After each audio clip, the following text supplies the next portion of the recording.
Hey guys, tonight we're setting sail into the grimy, chaotic and absolutely miserable world of historical pirates, and fair warning, you probably won't survive this. You might be picturing wild adventures, glittering treasure chests, and a talking parrot on your shoulder. But the truth? It's darker, smellier, and filled with more screaming than you signed up for. So before you get comfortable, take a moment to like the video and subscribe, but only if you genuinely enjoy what I do here. And drop your city and the current time in the comments. I love seeing who's up late with me. Now, dim the lights, maybe turn on a fan for that soft background hum, and let's ease into tonight's journey together. It starts with a mistake, or bad luck, or maybe just being in the wrong place when the wrong ship docks. You're probably a sailor already, working merchant routes or hauling cargo through the Caribbean. Life isn't good, but at least you've got a rhythm. But then, a shadow appears on the horizon.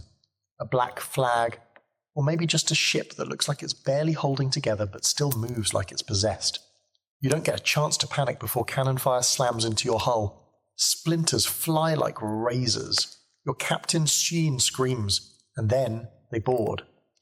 Pirates aren't gentle. They scream curses, wave rusty cutlasses, and fire pistols that smell like burning metal and gunpowder. You don't fight back. Most don't. You drop your knife, raise your hands, and hope. Maybe they'll let you live. Maybe you'll get lucky. But lucky means something different out here. The luckiest get press-ganged, dragged onto the pirate ship, shoved below decks, and told their crew now, say goodbye to your old life. You've just been forcibly recruited into one of the most brutal jobs on Earth.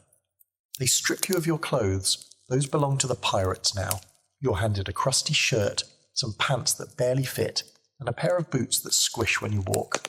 You're now part of the crew, which mostly means scrubbing decks, taking orders, and never questioning the guy with the biggest hat. Some men beg to join, hoping for gold and freedom. You didn't get that choice. You're still shaking from the attack when someone smacks you on the back and calls you green meat. It's not a compliment. Your first night aboard is miserable. The ship rocks endlessly like it's trying to fling you into the sea. You sleep on a damp board in a room that smells like mouldy bread and sweat. Someone near you is snoring so loud you think they might be dying. You're hungry, but you can't find the kitchen because there isn't one. Just a guy called Cookie. Cookie, who boils random animal bits into something that smells like defeat. You're starting to realize this isn't an adventure. It's a trap. Historically, many pirates were forced into service this way, pressed into piracy after their ship was taken. A famous example is Captain Kidd's crew, many of whom claimed they were forced to join. Once aboard, refusing to participate wasn't much of an option. Saying no often meant being tossed overboard, or worse, and there was no polite resignation letter. The pirate life was for life, or until something sharper ended it. The pirate ship has its own rules, of course. Once you're officially in, you're expected to pull your weight, or else. There's no room for slackers or complainers. That one guy who moans too much, he's tied to the mast and whipped until his back looks like lasagna. You keep your mouth shut and your head down. You learn fast, or you suffer. And then there's the weird part. Despite the violence and chaos, pirate crews had a twisted sense of fairness. There was something called the Articles of Agreement, a kind of pirate constitution. Everyone got a share of plunder. Decisions were often made democratically. The captain could be voted out. It was like the worst job ever combined with bizarre workplace equity. Except your co-workers smell like dead fish and solve disputes with daggers. But don't get too hopeful. That share they promised you, it comes with a catch. You don't get anything until the next successful raid, and no one's promising when that will be. For now, you're just a body helping the ship limp through hostile waters, and trust me, those waters are full of things that want to kill you. Hurricanes, naval ships, other pirates. Even your own ship seems determined to fall apart beneath your feet. There's a saying aboard, the sea takes what it wants. The guy who teaches it to you is missing 2 fingers and has a tooth that whistles when he talks. You ask what happened to his fingers. Bad captain, he says, and leaves it at that. Not everything about pirate recruitment is completely agreed upon. Historians still debate just how common press-ganging was. Some believe most pirates joined voluntarily, driven by desperation or enticed by the promise of freedom and loot. Others argue it was more often coercion, especially in the golden age of piracy, when men had fewer options and navies treated their crews like livestock. But in your case, voluntary it was not. You spend your days mopping, climbing, hauling ropes, and pretending you're not crying. You're hungry all the time. Someone coughs blood near your hammock. The ship rocks endlessly, and you start to dream of dry land. Not even a beach, just solid ground that doesn't sway like a drunk man. You catch yourself staring at the horizon, wondering what would happen if you just jumped. It's a dangerous thought, but it won't be your last, because this is just the beginning. You're officially a pirate now, and if you think it's going to get better from here, oh, you sweet, naive little landlubber. There's a moment, maybe a few days in, where it finally hits you. You're never going home. Not really. Not to your town, your family, your bed with an actual mattress. That's gone. Whatever vague notion of escape you had is evaporating fast. You're miles from any coast, surrounded by criminals and living in a drifting coffin. The pirate ship is your new universe now, and everything you once knew is as distant as the moon. The thing is, you hadn't realized just how attached you were to land. You miss the weirdest stuff, like walking in a straight line. Grass, birds that don't screech, the taste of fresh bread, even the sound of distant church bells, the sort of thing you used to ignore, now haunts your memory like a lullaby you can't hum right anymore. The ship rocks constantly, and your legs never quite adjust. You stumble into walls, trip over ropes, and at least once a day you swear the floor is moving just to mess with you. Spoiler, it is. You find out quickly that privacy is a myth. Everyone's packed together below deck, breathing the same sour air, sleeping shoulder to shoulder on creaky boards or hammocks that reek of mildew. Conversations are always happening. Arguments, groans, muttered threats, dreams yelled mid-sleep. You've never heard so much snoring in your life. And the air? It smells like old cheese left in the sun, with a whisper of wet dog and a bold splash of sewage. If hell has a scent, it probably took notes from a pirate ship. You try to make friends, or at least avoid enemies. There's Peg-Eye Joe, who lost his eye in a bar brawl but insists it was a duel with a Spanish assassin. There's Knuckles, a hulking brute who collects other people's teeth. You don't ask why. And there's a guy called Whisper, who's always smiling and never says a word. He creeps you out. But it turns out you're the weird one for not having a nickname yet. That'll come, usually after something humiliating. Mealtimes are, let's call them formative. The ship's stores include salted meat that's more bone than flesh, hardtack biscuits with bugs baked in, and something that might have been pickled cabbage before it died. There's also rum, lots of rum, not to celebrate but to numb. You learn fast that everyone drinks not for fun, but to cope. The rations are so foul you find yourself jealous of the rats. They look healthier than to most of the crew. Fresh water is rationed, and it tastes like rust and regret. Washing, don't make everyone laugh. You're not bathing out here unless you count the occasional rainstorm, and even then you have to fight 10 other guys for a decent soak. Your clothes haven't been dry since you got here. Your socks are a biological hazard. You start to itch in places you didn't know could itch. Welcome to the glamorous life of a seaborne outlaw. Here's a historical gem for you. Pirates actually had some of the strictest codes when it came to sharing supplies. Despite their reputations, many crews kept careful inventory and were ferocious about rationing. Wasting water could get you flogged. Stealing food, death. On some ships you'd be marooned, left on a rock with a pistol and a single shot just in case starvation got boring. So no, it's not a buffet of rum and roasted pigs. It's more like the world's most dysfunctional summer camp run by angry drunks with knives. And then there's the chores.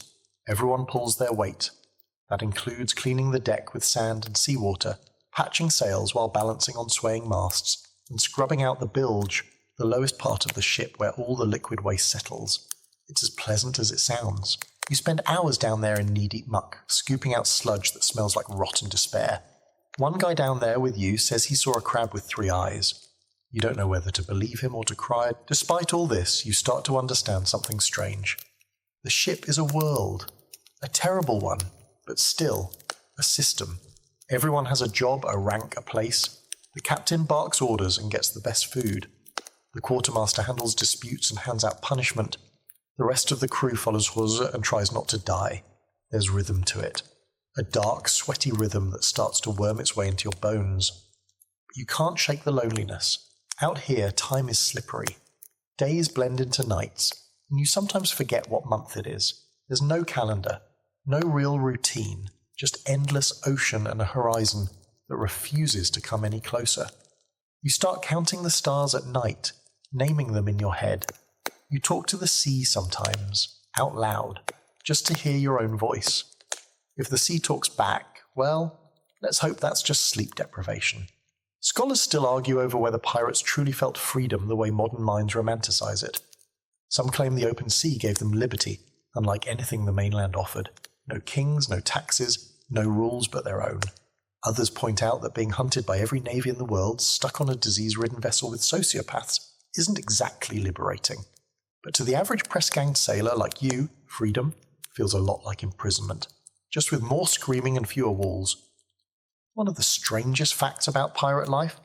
Many pirates actually missed life on land not for family or peace, but for the simple comfort of being bored. Out here, you're either terrified, exhausted, or sore. Sometimes all three. You dream about boredom now, about a day with nothing to do but sit. That would feel like heaven.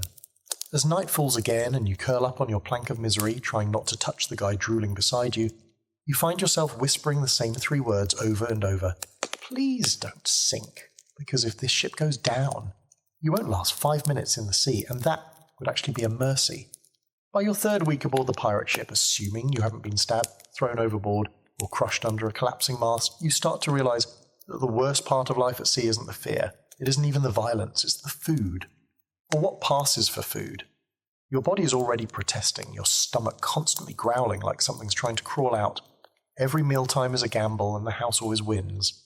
You line up with the rest of the crew, bowl in hand, hoping for something edible.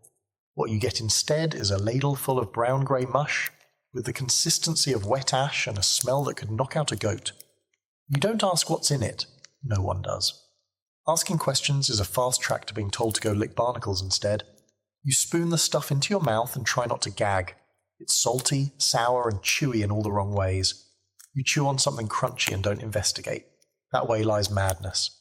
Then there's the hardtack. It's the official bread of pirates and a cruel joke invented by some sadistic baker back on land. These flour and water bricks have been in the barrel so long they've fossilized. You try to take a bite and nearly chip a tooth. Eventually you learn the trick. Soak it in water or rum, then suck on it until it surrenders. Except even then it comes with a special surprise. Maggots. Little white ones squirming happily inside the biscuit like it's a spa. Some guys pick them out. Most don't bother. Protein's protein, right? Fresh food is a fantasy. The fruits and vegetables vanished weeks ago. Meat is salted into near jerky and stored in barrels that smell worse than the bilge. Water is rationed so carefully that bathing with it would get you stabbed. You drink beer or watered-down rum instead, which means you're constantly buzzed, mildly dehydrated, and getting scurvier by the day. Not that you know that yet. The first signs are just bleeding gums and weird bruises. The fun part comes later. To make things extra festive, you've got a cook named Blacktooth who seems to take personal pride in making everything taste like regret. He's missing most of his teeth, including the ones in the back that make chewing possible. He uses a knife that looks like it was fished out of a volcano, and he seasons everything with something called ship's spice, which is probably just ground up rope and sea salt. He grunts at you if you ask for seconds, and he'll throw a ladle at your head if you criticize his stew. It still might be the most stable relationship on the ship. Pirates historically had a very real problem with nutrition. Their diet was severely lacking in vitamins, especially vitamin C. Scurvy was practically a rite of passage. Sailors' gums would swell and bleed, teeth fell out, joints ached, and wounds refused to heal. In advanced cases, the flesh on their legs would blacken and rot, and yet many crews didn't even know what caused it. Some blamed sea air, others thought it was punishment from God. You just know that your teeth feel weird and your gums itch. That can't be good. And then there's the booze. Grog, they call it. It's a mix of water, rum, and sometimes citrus if you're really lucky. Spoiler, you're not. The purpose of grog is less about enjoyment and more about killing off the bacteria in the water. It does the job. It also gets people drunk enough to forget how miserable they are, which is apparently an unofficial survival strategy. The downside is that everyone is slightly tipsy all the time, which makes climbing rigging in high winds, let's say, eventful. You find yourself craving strange things. Apples, fresh bread, cheese. You dream about cheese, not even fancy cheese. Just a sad little wedge of anything that didn't come out of a barrel. One guy starts talking in his sleep about buttered toast. You cry a little listening to him. Butter. What even is butter anymore? Did it ever really exist, or was it just a dream someone wrote down? Food fights aren't playful here. They're desperate. Someone gets caught hoarding dried fruit and he ends up getting locked in the brig for a week. You didn't even know the ship had a brig. It's basically a cupboard that leaks, and the rats there have tattoos. The thief comes out thin, twitchy, and missing half an eyebrow. No one talks about it. But everyone glances at the food barrels a little more suspiciously after that. There's a strange psychological shift that happens after enough bad meals. You stop seeing food as food. It becomes fuel, a grim necessity. You eat what you must and try not to taste it. You chew without enthusiasm, like someone clocking in for a shift they hate. The joy gets sucked out of it, replaced with calculation. Will this make me sick? Will I regret this? Can I keep it down? Now here's a fun fringe fact. Some pirates believed that eating rats could stave off starvation, and sometimes scurvy. Rats, after all, ate anything, including spoiled fruit that still had traces of vitamin C. So yes, eating a rat could technically be healthy. There are stories, possibly exaggerated, of crews chasing rats around the hold like it was sport. On really desperate voyages, they'd be considered a delicacy. You haven't seen anyone eat a rat yet, but you've definitely seen some people eyeing them a little too long. As if the food itself wasn't cruel enough, the preparation methods are also delightfully medieval. There's no stove, just a firebox set on bricks in the galley, when it's safe enough to use fire at all. On stormy days, you're stuck with cold hardtack and sour beer. On good days, you might get boiled fish, but good luck finding the fish that doesn't taste like seawater and sadness. Scholars still argue about how much pirate crews actually suffered from malnutrition, versus how much was exaggerated in sailor legends. Some accounts mention thriving crews full of healthy, bronzed rogues as feasting on fresh seafood. Others describe them as skeletal wrecks, with bloated limbs and sunken eyes. The truth probably lies somewhere in the middle, though right now you're definitely leaning towards skeletal wreck territory. And the irony, despite all this misery, pirates had it slightly better than Navy sailors. Royal Navy ships rationed even more tightly, and punishments were harsher. On a pirate ship you might starve, but at least you can complain about it without getting whipped. Not that it helps. Tonight, you lie awake in the dark, your stomach doing gymnastics, trying to recall what a pear tastes like. Was it sweet? Juicy? Did it even exist, or are you imagining it? Someone nearby farts in their sleep. Another groans. You think about rats. You try not to think about rats, and once again you whisper into the dark, please don't sink. At first, you thought the worst part of this floating nightmare would be the food, or maybe the constant threat of death by cannonball, but no, you were wrong. So deeply, horribly wrong. Because now your gums are bleeding, your breath smells like an open grave, and the left side of your jaw is pulsing like it's drumming out Morse code for kill me. You've got a toothache. And out here, that's basically a death sentence wearing a smile. There are no dentists on a pirate ship. No sterile tools, no reclining chairs with cheerful little bibs. What you do have is a guy named Gristle, who once helped yank a molar out of someone's skull during a storm using nothing but a rusted hook and a bottle of rum. He's now considered the ship's surgeon. Congratulations, you're in his care. He doesn't even ask what's wrong, he just squints at your face, mutters "rots deep," and starts warming a pair of iron tongs over a candle. You try to run, he grabs you by the collar and shoves you into a barrel to sit. You're given a stick to bite down on and a small slug of rum, which does absolutely nothing except make you feel like puking and panicking at the same time. The crew gathers around like it's a puppet show. You scream before the tongs even touch you. Gristle isn't gentle. He yanks, twists, then yells, "Hold him!" when you flail. There's a crunch, a pop, and then pain so white-hot it feels like lightning got lodged in your skull. Tooth problems were absurdly common at sea. All that hardtack and no real hygiene meant pirates' mouths were rotting disasters. Cavities festered, gums swelled, infections spread. There are journals from the time describing black mouths and jawworms, which sound made up but sadly aren't. The standard solution? Yank it out and hope for the best. Anesthesia, if it existed, was usually just rum and pressure applied to your chest so you didn't flail too hard.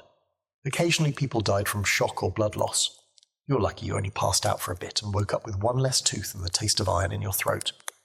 But that's just the appetizer. The real horror comes a few days later when fever sets in. You're shaking, soaked in sweat, and your jaw has ballooned into a grotesque lump. The infection didn't leave, it just went deeper. Now it's creeping toward your brain, whispering sweet nothings of death and delirium. Someone says it might be blood poisoning. Someone else says you're cursed. No one offers an actual cure. You lie in your hammock, mouth swollen, drooling and muttering to yourself. And honestly, you're kind of impressed you made it this far. If it's not the teeth that get you, it'll be the limbs. See, pirate life is physically brutal. Every day you're pulling ropes, climbing rigging, lifting barrels and swinging onto decks during raids. All that action means injuries. And out here, injuries turn ugly fast. A twisted ankle, good luck walking, a splinter in the wrong place, that could fester into an abscess the size of a crab. And then there's the big one, amputation. Lose a finger or a hand, and you're still considered lucky. Lose a leg, and now you've got a nickname and a permanent limp, assuming you live through the sawing. You get your first amputation show 2 weeks later. A cannon misfires during a practice drill and blasts a guy's arm into spaghetti. He doesn't scream at first, just stares at the dangling mass of bone and flesh like it betrayed him. Then the pain hits. Gristle is called. Again. This time he brings out the kit, which is just a roll of bloody cloth, a saw that smells like rot, and a jug of really strong rum. The patient is strapped down, there's no debate. If the arm stays, he dies. If it goes, he might live. That's the whole decision-making process. No second opinions. The crew gathers again. You don't want to watch, but somehow you do. The saw goes through the muscle with a wet, crunching sound, and the screaming is so raw it echoes through your spine. When it's over, Gristle throws the limb overboard and wipes his hands on his pants. The man survives. Barely. He wakes up sobbing, then laughing. You're not sure which is worse. Historically, surgery at sea was a grim affair. Pirate surgeons, when they existed, were often just failed doctors or shipwrights who knew how to saw wood, and figured, how different can a leg be? They used hot tar to cauterize wounds and sewed you up with thread that had probably mended sails the day before. Sterilization? Never heard of her. If you didn't die from the procedure, you still had to survive infection, fever, and the fact that you were in a floating germ tank with rats chewing your bandages at night. There's an open debate among historians about how many pirates actually underwent amputations and survived. Some argue survival rates were surprisingly high, given the rugged nature of pirate medicine. Others insist that any success stories were exaggerated over time to build pirate mythology. Either way, if you go under Gristle's blade, you're not betting on science, you're betting on sheer dumb luck. And luck? She's not always kind, and you've seen the guy with the wooden peg leg. He walks with a thunk and a grimace and claims he used to be the fastest sailor on the sea. Now he spends most days polishing his leg with whale oil and telling anyone who'll listen how he once kicked a man off a plank. With the good leg, mind you. He's one of the few who laughs about it. The others, they stay quiet, like the sea took more than just flesh. You start brushing your teeth with a bit of rag and rum just in case. You pray you never get a splinter. You avoid Gristle like he's a ghost. You check your limbs every morning like their inventory. Everything still attached? Good, you made it another day. Tonight, as the ship groans and the sea slaps against the hull like an angry dog, you lie awake again, staring into the dark, listening. To someone 3 hammocks over, cough like they're dying. And you think, this can't possibly get worse. You're wrong, of course. You thought pirates were lawless, wild, unhinged. And okay, some of them absolutely are. But here's the twist. Pirate ships have rules. Lots of them. More than you'd expect from a bunch of guys who can't spell authority without stabbing someone halfway through the word. They call it the code, and you better learn it fast, because ignorance isn't an excuse when the punishment involves whips, knives, or a nice, lonely island where you can die of exposure and regret. The code isn't written on fine parchment. It's not even nailed to the mast. It lives in memory and teeth-clenched whispers passed down like ghost stories with the blood at the margins. The first time you hear it, it's from the quartermaster, a scarred man with a voice like gravel and a nose that's seen too many arguments. He calls you and a few other recruits to the deck and runs through the basics like a schoolteacher who has already accepted your failure. Rule 1, equal shares.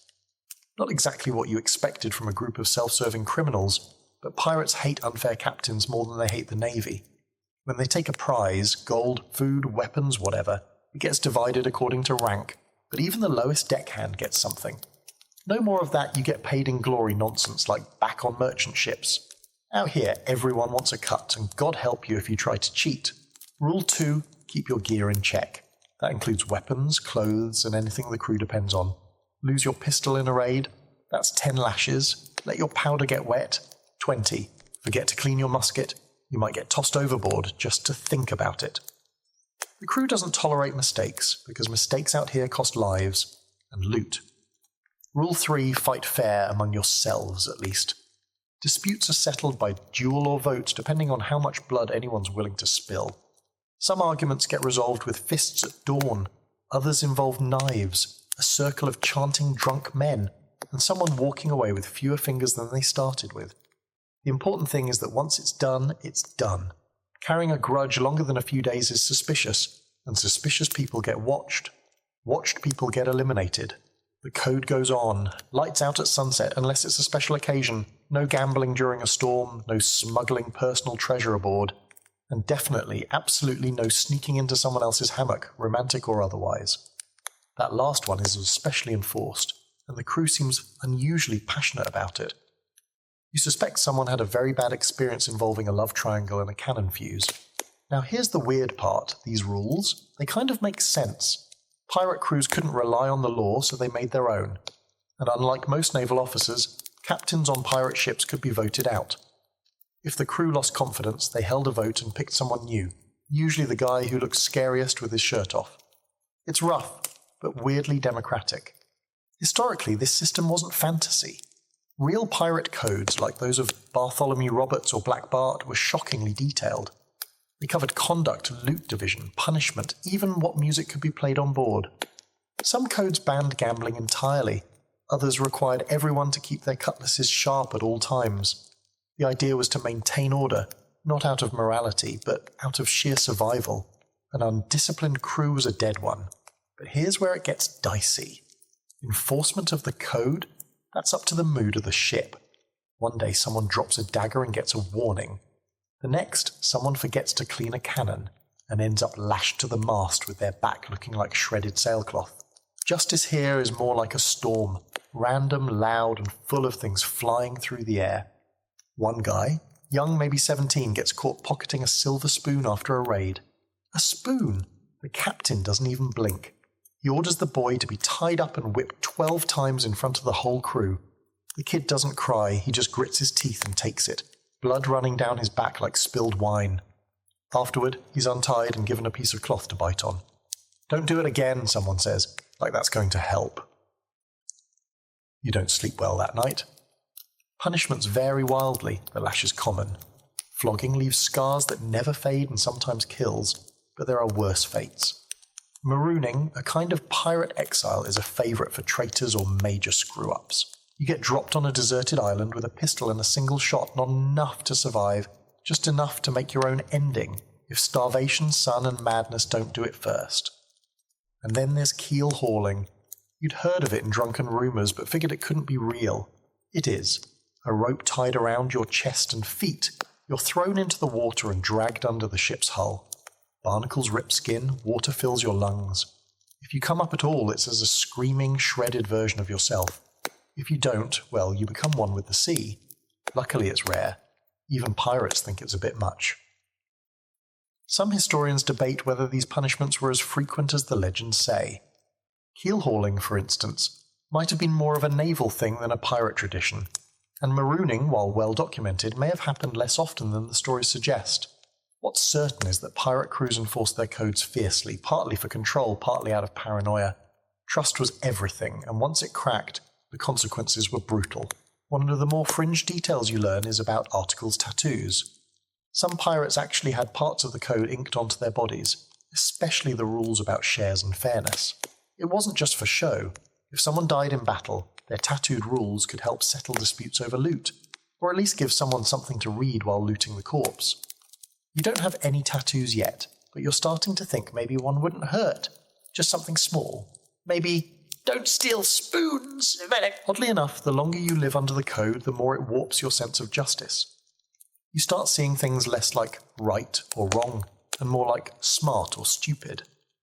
Morality gets blurry. Survival, on the other hand, sharpens like a knife.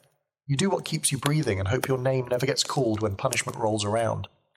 Tonight you hear whispers about a man planning to jump ship, not during a raid, just in the middle of the night, when he thinks no one's watching. He's sick of the code, sick of the food, sick of the noise. You don't know if he'll do it, but you lie awake anyway, wondering what happens if he does. Would they chase him down? Would they shoot him as he swam? Or worse, would they let him go and pretend he never existed? Either way, you're starting to realize, out here, freedom is just another word for following very specific rules or dying horribly. And tomorrow, there will be more rules to learn, and more people failing to follow them. You wake up to screaming. Not panicked, not terrified, but more like two drunks arguing about whose turn it is to shovel filth out of the bilge. It's still dark, probably just before dawn, and the air below deck is thick with sweat, old grog, and the unmistakable sour tang of unwashed bodies. You roll over and nearly tumble straight into a puddle of what you hope is spilled rum. Another day in paradise.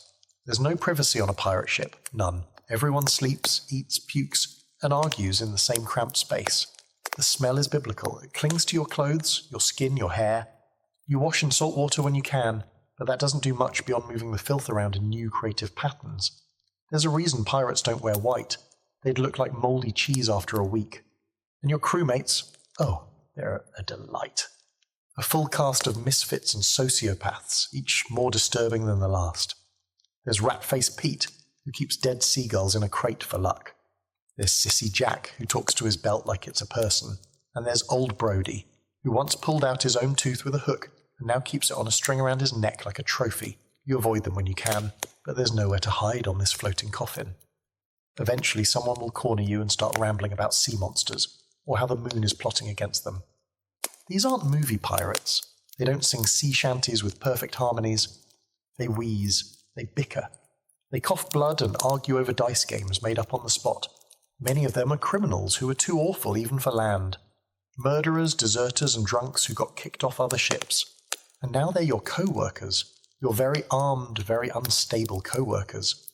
One night you hear a thud in the dark. A fight over a missing knife. Someone ends up with a broken nose. The next morning it's like nothing happened. Except the blood's still on the floor and one guy's now missing half an eyebrow. Conflict is constant. Fights break out over stolen rations, cheating at cards, someone snoring too loud. You learn to sleep with your boots on and your knife under your hammock. Not that it would help much. Historically, pirate crews were a mixed bag of humanity's worst impulses. You would get ex-Navy men, escaped slaves, failed farmers, and thieves from every continent. Ships like Blackbeard's Queen Anne's Revenge were said to be floating Tower of Babels, with up to a dozen nationalities crammed into one rotting hull. Communication was mostly shouting and gestures, with a bit of shared profanity thrown in. If someone didn't like you, they didn't bother with gossip, they just made sure you slipped on the wet deck during the next storm. Yet somehow, despite all the madness, the crew functions. They sail the ship, they prepare for raids, they haul supplies, load cannons, and keep the ship moving. It's not order, it's survival instinct. Everyone knows that if the crew collapses, the ship sinks, so the rage and chaos get channeled into a strange sort of rhythm. You grow used to the screaming, the sudden bursts of violence, and the silent, grim camaraderie that follows. You may not like each other, but you all want to stay alive, barely. Here's something extra weird. Some pirates actually preferred life at sea because of this chaos. They liked that nobody asked about your past, that you could be a nobody one day, and the guy leading a raid the next. If you were tough, ruthless and loud, you earned respect, regardless of where you came from. There were even cases of black and indigenous pirates being treated as equals, at least more equally than on any land-bound society at the time. Not out of kindness, mind you, but practicality. Everyone pulls rope the same way when you're trying not to die. Still, there's a fringe belief among some sailors that the ship chooses who stays, that it eats the weak and keeps the wicked. A man who can't hold his liquor, who pukes at the sight of blood, who cries during storms, is not long for this world. The sea wants hard men, or at least ones who can fake it. And some nights, lying in your damp hammock listening to someone cough their lungs out across the room, you wonder which one you are. One day you get paired with someone on deck duty, a guy called Elias. He's quiet, probably too smart for this life. He shows you how to tie a proper bowline and how to judge wind shifts by watching the sails flutter. He smells like old salt and bad choices, but he doesn't talk to his shoes or carry seagull bones, so you latch on. It's the closest thing to friendship you've found here.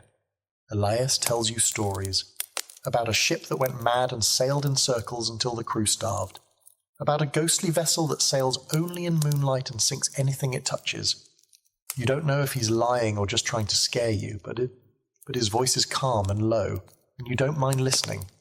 He tells you the only way to survive is to be useful and be invisible. Not too good, not too lazy, just there. A face no one remembers when the knife comes out. That night you dream of being thrown overboard, not during a storm, just casually, like someone taking out the trash. You wake up drenched in sweat, and you can't tell if the moisture came from the sea air or your own panic. There's an ongoing scholarly debate about how much internal violence actually occurred on pirate ships. Some argue that the chaos is overblown. Crews had to function, after all. Others believe the tension was constant and explosive, only managed through the looming threat of violent reprisal. What's certain is that these weren't merry bands of freedom-loving rogues. They were volatile, desperate, and tightly wound. The kind of men who'd stab you for looking at their hammock too long. You've started counting the days, not because you think rescue is coming, but because you want to know how long you've lasted. It's your badge of honor now. Another day survived in this floating cage of screaming, coughing, and threats muttered through broken teeth. You've gone from hopeful to hardened, from passenger to prisoner to something else, and somewhere deep in your bones a question forms. You whisper it at night when you're sure no one can hear. Am I one of them now? You barely sleep anymore. Not because the ship is loud, though it is, or because your hammock smells like a goat died in it, though it does. It's the night watch.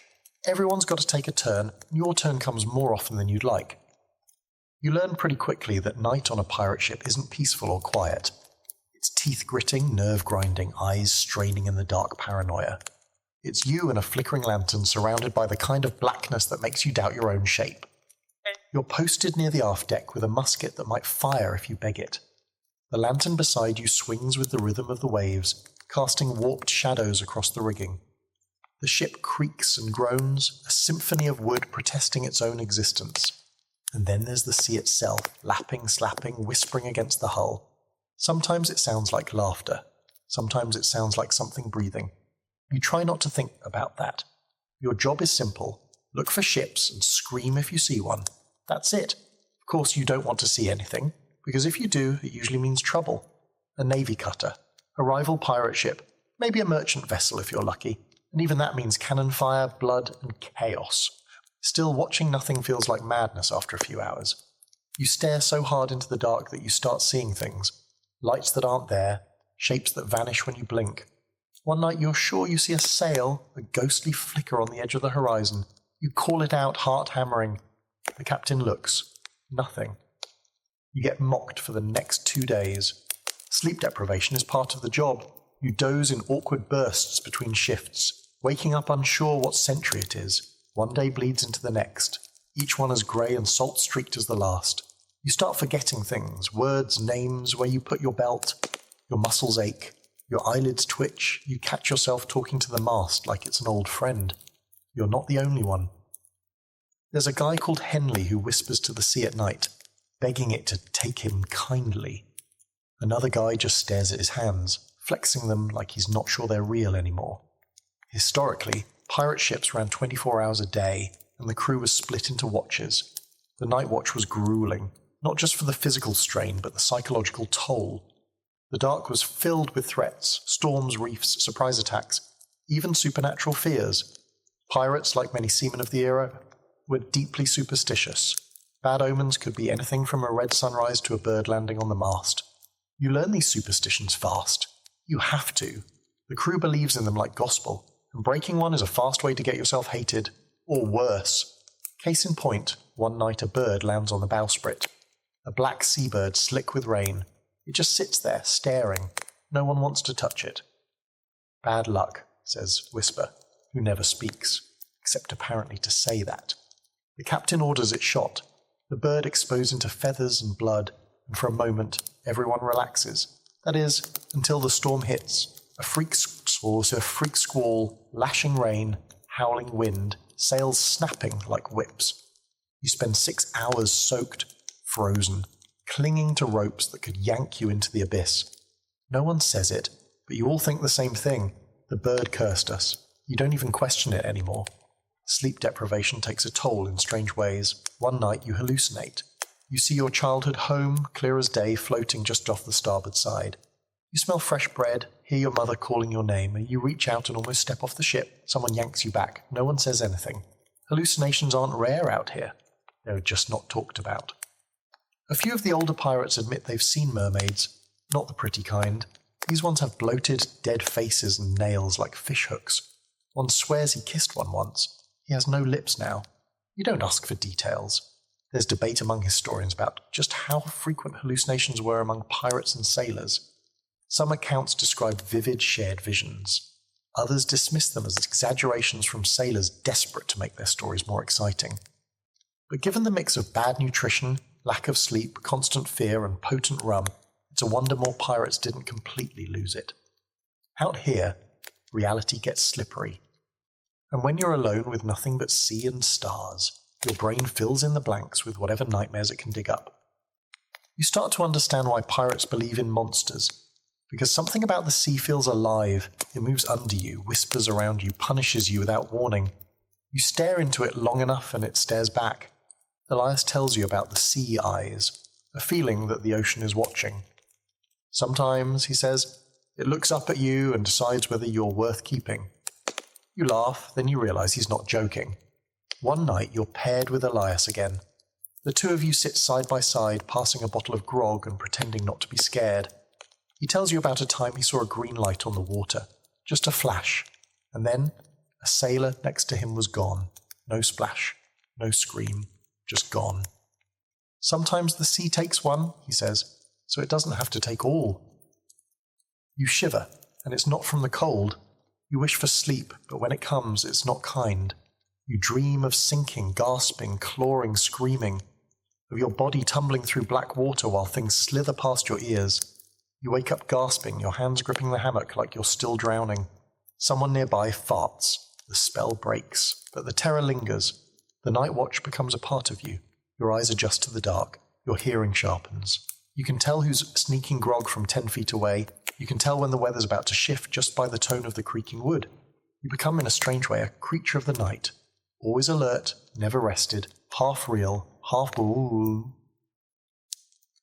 Ghost.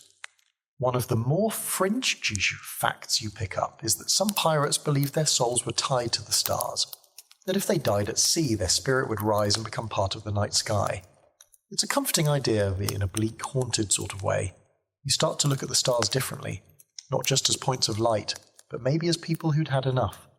Maybe someday you'll be up there too, just a pinprick of light over a cold, endless sea. But for now, you're still here, still watching, still blinking into the black, praying that you see nothing at all.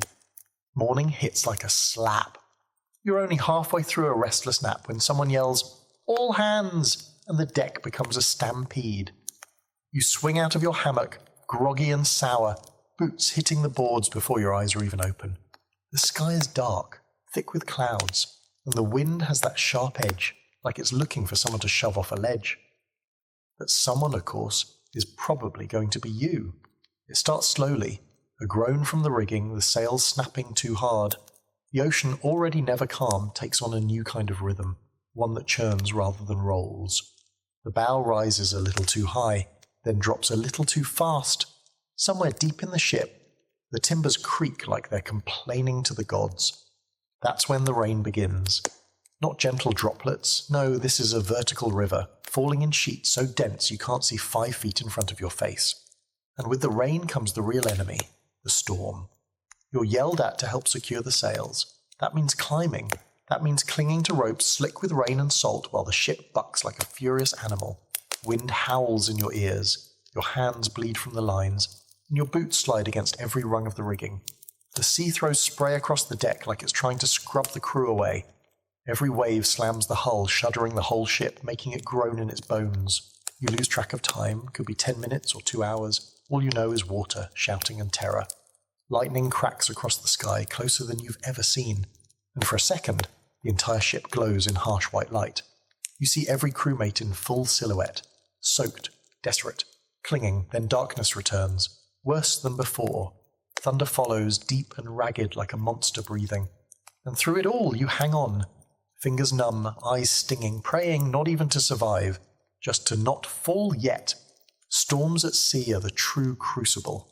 Forget cannonballs and curses, this is the thing that tests whether you were built for this life. Historically, many pirate ships were lost not to battle but to storms. A bad squall could splinter masts, rip sails, and roll a ship like it was made of paper. The golden age of piracy wasn't just cutlasses and treasure maps, it was hurricane seasons and rogue waves. The Caribbean, especially, was notorious for sudden, violent tempests that sank vessels without warning. One guy near you slips. His scream is brief.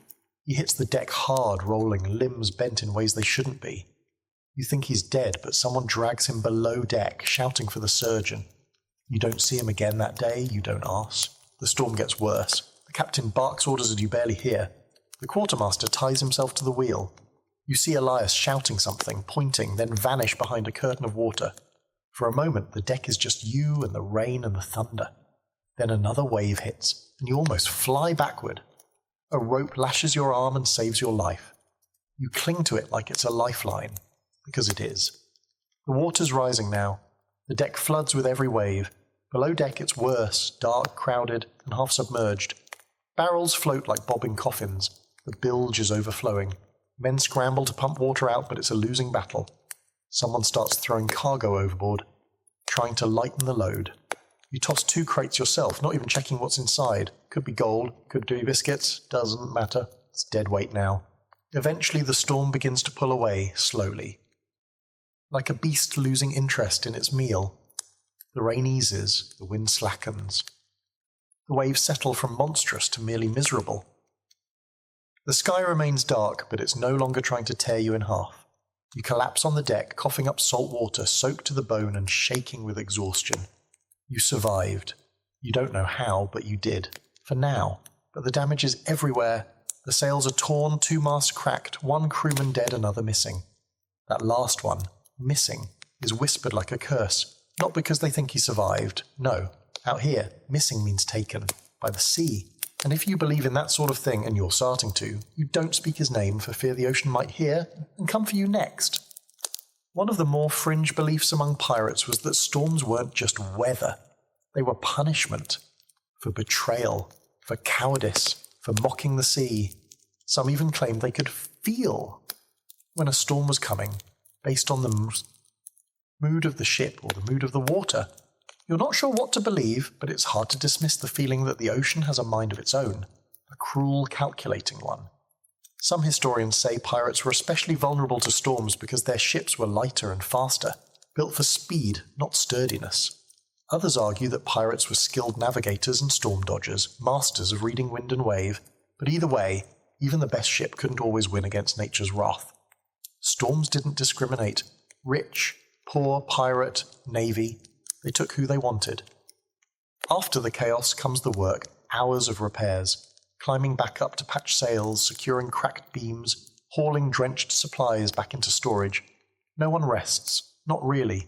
You move like ghosts, drenched and grim, eyes hollow. The man who died is wrapped in canvas and weighted with stones. There's no ceremony, just a nod, a lift and a splash. The sea gets what it wants, again. You finally sleep that night, if you can call it that. It's more like collapsing into unconsciousness, your body too drained to dream. You wake up hours later with your fingers still curled into fists, nails digging into your palms like you were still gripping the ship even in your sleep. And here's the kicker. No one thanks you. No one praises you for surviving, for climbing, for hauling, for not dying, because everyone else did the same, or didn't. This is just another part of the job, another nightmare you don't get a medal for. Out here, surviving a storm doesn't make you special. It just means you're still useful. So you stagger back to your duties with the rest of the half-drowned, half-broken crew. You eat something bland and terrible. You scrub the deck because there's always blood and grime to be cleaned. You refill the water casks. You try not to look at the empty hammocks.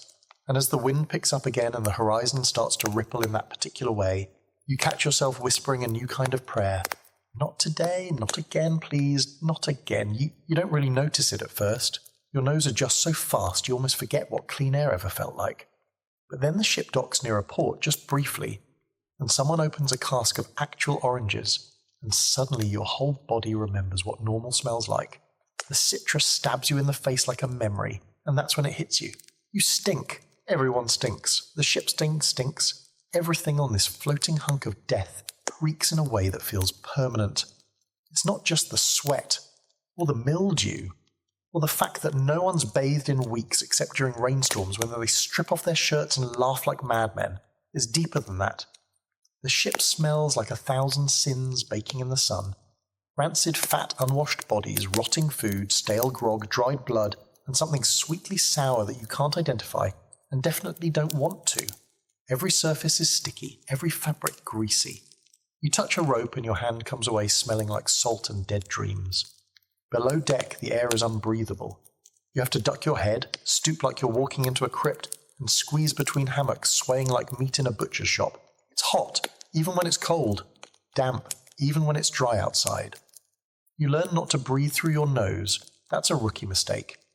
You breathe through your mouth, shallow and careful, and you pretend you're not inhaling 50 other people's exhalations. People try to help themselves, barely. Some chew cloves if they can steal them. Others wipe their pits with rags soaked in vinegar, which honestly smells worse than sweat. There's one guy, bless him, who found a crushed flower petal on shore sleeve and now tucks it behind his ear like he's some kind of perfume merchant. He still smells like a corpse marinated in rum. But hey, points for effort. You've stopped noticing your own stench. That's the worst part. You can't tell if your socks smell like mildew or just sadness. You sleep in the same clothes you worked in, bled in, threw up in. You can't even be sure what colour your shirt used to be. Yellow, white, it's grey now, stained with everything the sea has to offer. Your boots are permanently damp. You don't even want to think about what's growing in them. One day the ship passes close to another vessel, and you actually hear someone on the other deck gag. "By God, what is that?" they yell, covering their face with a kerchief. Your crew laughs. It's a badge of honour to them. You, though, you start to feel like your skin has become part of the ship. That maybe the stench isn't just on you, it's in you. Like the ship's infected you cell by cell. Historically, ships were hygiene disasters. Fresh water was limited, soap was rare, and sanitation didn't exist. Pirates sometimes did better than Navy sailors, if only because they spent more time ashore and were less bound by strict routines. But that didn't stop the spread of lice, fleas, and disease. Your body is a war zone now. You itch constantly. You've scratched your leg raw more than once. One guy found a worm in his sock. Not a leech, a worm. You pray it never happens to you. You haven't properly defecated in private since your first day aboard. The toilet, if you can call it that, is a plank extended off the back of the ship with a rope to hold onto. You crawl out there, praying the ship doesn't jolt, pants around your ankles, wind howling, sea beneath you like a giant mouth. It's terrifying. One wrong move and you're food for sharks. Sometimes you hold it for days just to avoid the trip. That, of course, leads to its own horrors. Constipation, gut pain, gas that makes everyone around you threaten murder. One crewmate, Jory, brags he once spent 5 minutes on the plank in a hurricane. Says it was spiritual. You suspect he's got brain damage. And the smell isn't just bad, it's dangerous. Infection fester in damp wounds. Mold grows in clothes that never dry. Rats thrive below deck, feeding on crumbs and anything soft. Someone swears they saw a rat crawl into a hammock and nibble on a sleeping man's ear. He woke up, apparently, and tried to chew the rat back. You can't verify that story, but nothing would surprise you at this point. Fringe fact for you, there are recorded tales of ships being so rank that ports refused them entry. In the Caribbean, some port authorities demanded bribes just to let pirate vessels dock, partly because of their notorious reputations and partly because of their unbearable stench. You always thought that was exaggeration. Now you know better. You wouldn't let yourself into port if you were in charge. There's a scholarly debate over whether pirates had better hygiene than the average Navy crew. Some argue they did. Less formality meant more frequent dips in the ocean, more access to fresh water from stolen supplies. Others say it's wishful thinking. Life at sea was disgusting, period. And pirates weren't exempt. They just might have had more fun while rotting alive. And here's the grossest part. Sometimes the smell saves your life. You can sniff out infection before it hits hard. You recognize the rank musk of fevered sweat, the metallic tang of blood from a fresh wound, the sour milk reek of pus. You know when someone's dying by the way the air thickens around them. Your nose becomes a survival tool. Horrifying, yes, but useful. You find yourself fantasizing about just at a bar of it, maybe two. You imagine scrubbing your scalp until your fingernails come away clean. You imagine stepping into a bath so hot your skin turns red and coming out smelling like something other than despair. One day, a crewmate finds a bar of soap hidden in a crate from a recent raid. He holds it up like a relic from a lost civilization. Then, in full view of the crew, he eats it. Thought it was cheese, he says. No one even flinches. Tonight, as the wind shifts and the smell of bilge and sweat wafts through the narrow passage where you sleep, you lie with your arm over your face, trying not to breathe too deeply. Someone farts 2 hammocks over. Someone else coughs a thick, phlegmy cough. The guy next to you mumbles in his sleep, "Please don't rot yet," over and over. And you think, I'd trade all the gold in the Caribbean for a clean shirt, dry boots, and 15 minutes in a bath. You know you'll get none of those, but still, you hope. You'd think the worst part of pirate combat would be the fear, the panic, the yelling, the chaos. And yeah, that's all bad. But what really gets you is the confusion. You imagine sword fights being elegant and cool, graceful moves, witty quips, maybe a flashy spin or two.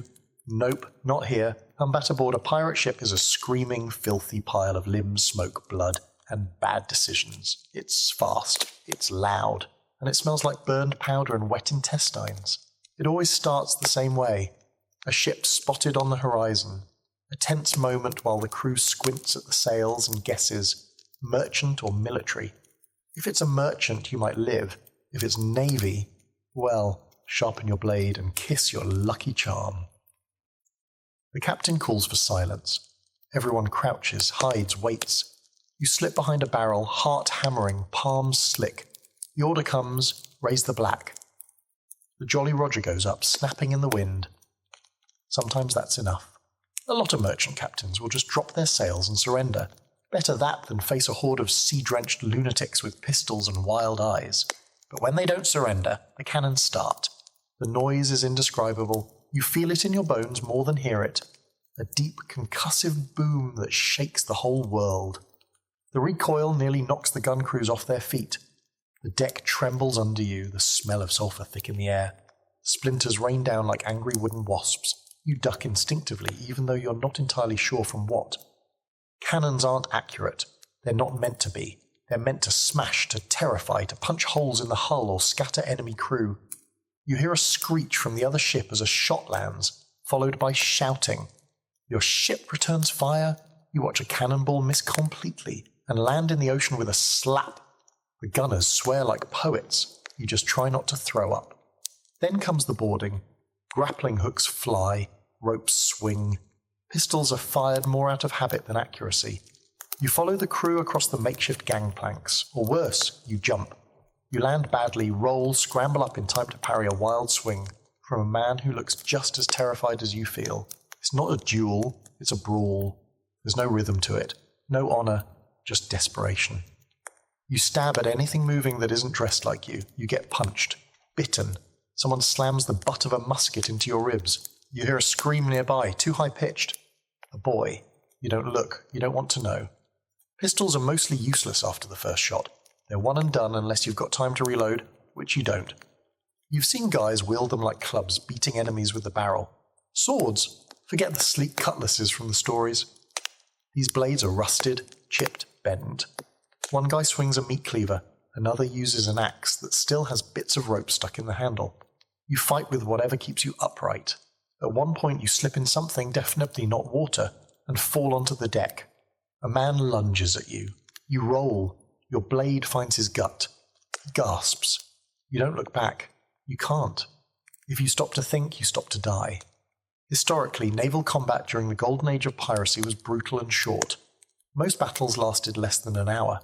Ships didn't want to destroy their prize. After all, what's the point of sinking something you're trying to loot? But the fighting was savage, hand to hand, the noise, the smoke, the claustrophobia. It broke minds as often as it broke bones. Pirates relied on fear as much as firepower. The black flag wasn't a warning, it was a promise. There's one moment burned into your brain. You're ducking behind a mast when you see the enemy captain.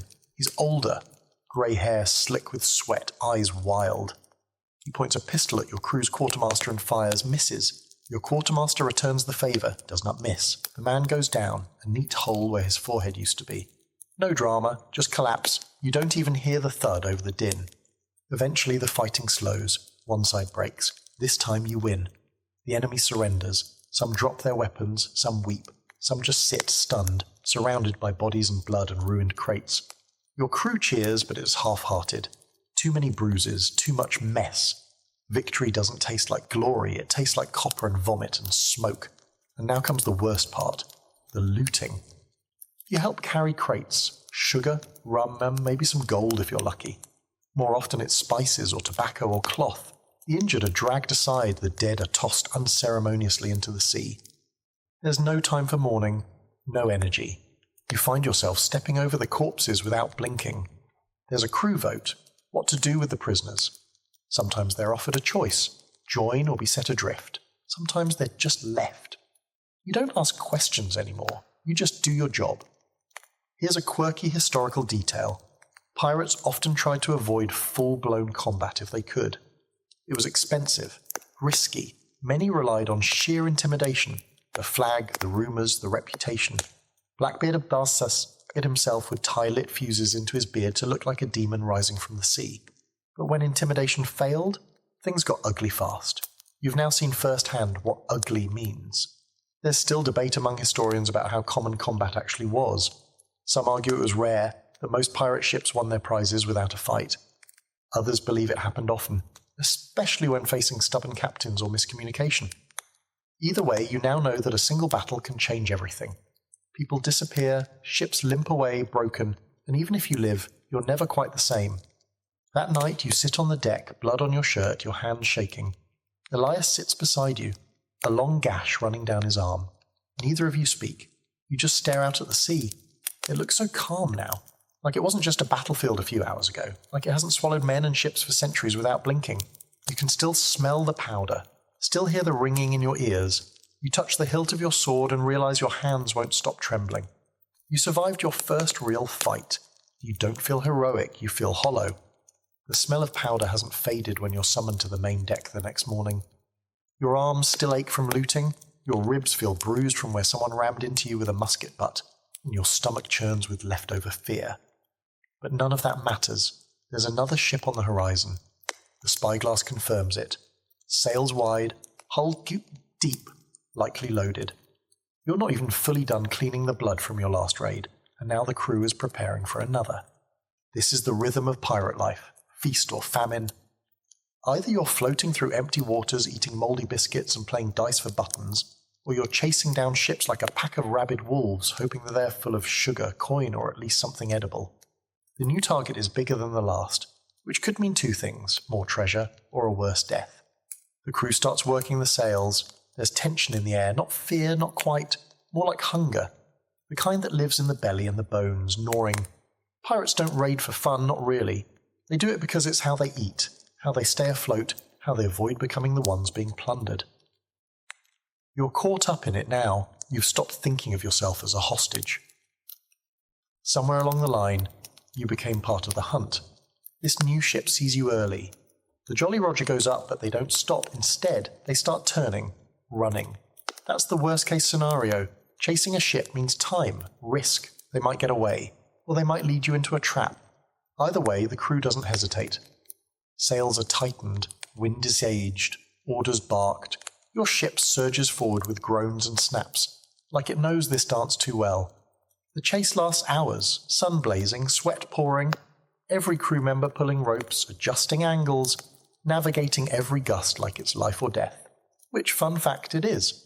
You lean over the rail at one point, watching the sea whip past in streaks of white and blue. That's when you hear it, the distant boom of cannon fire. They're not waiting for boarding this time. They want to scare you off. You don't scare that easily anymore. Your ship returns fire, but the ranges pour.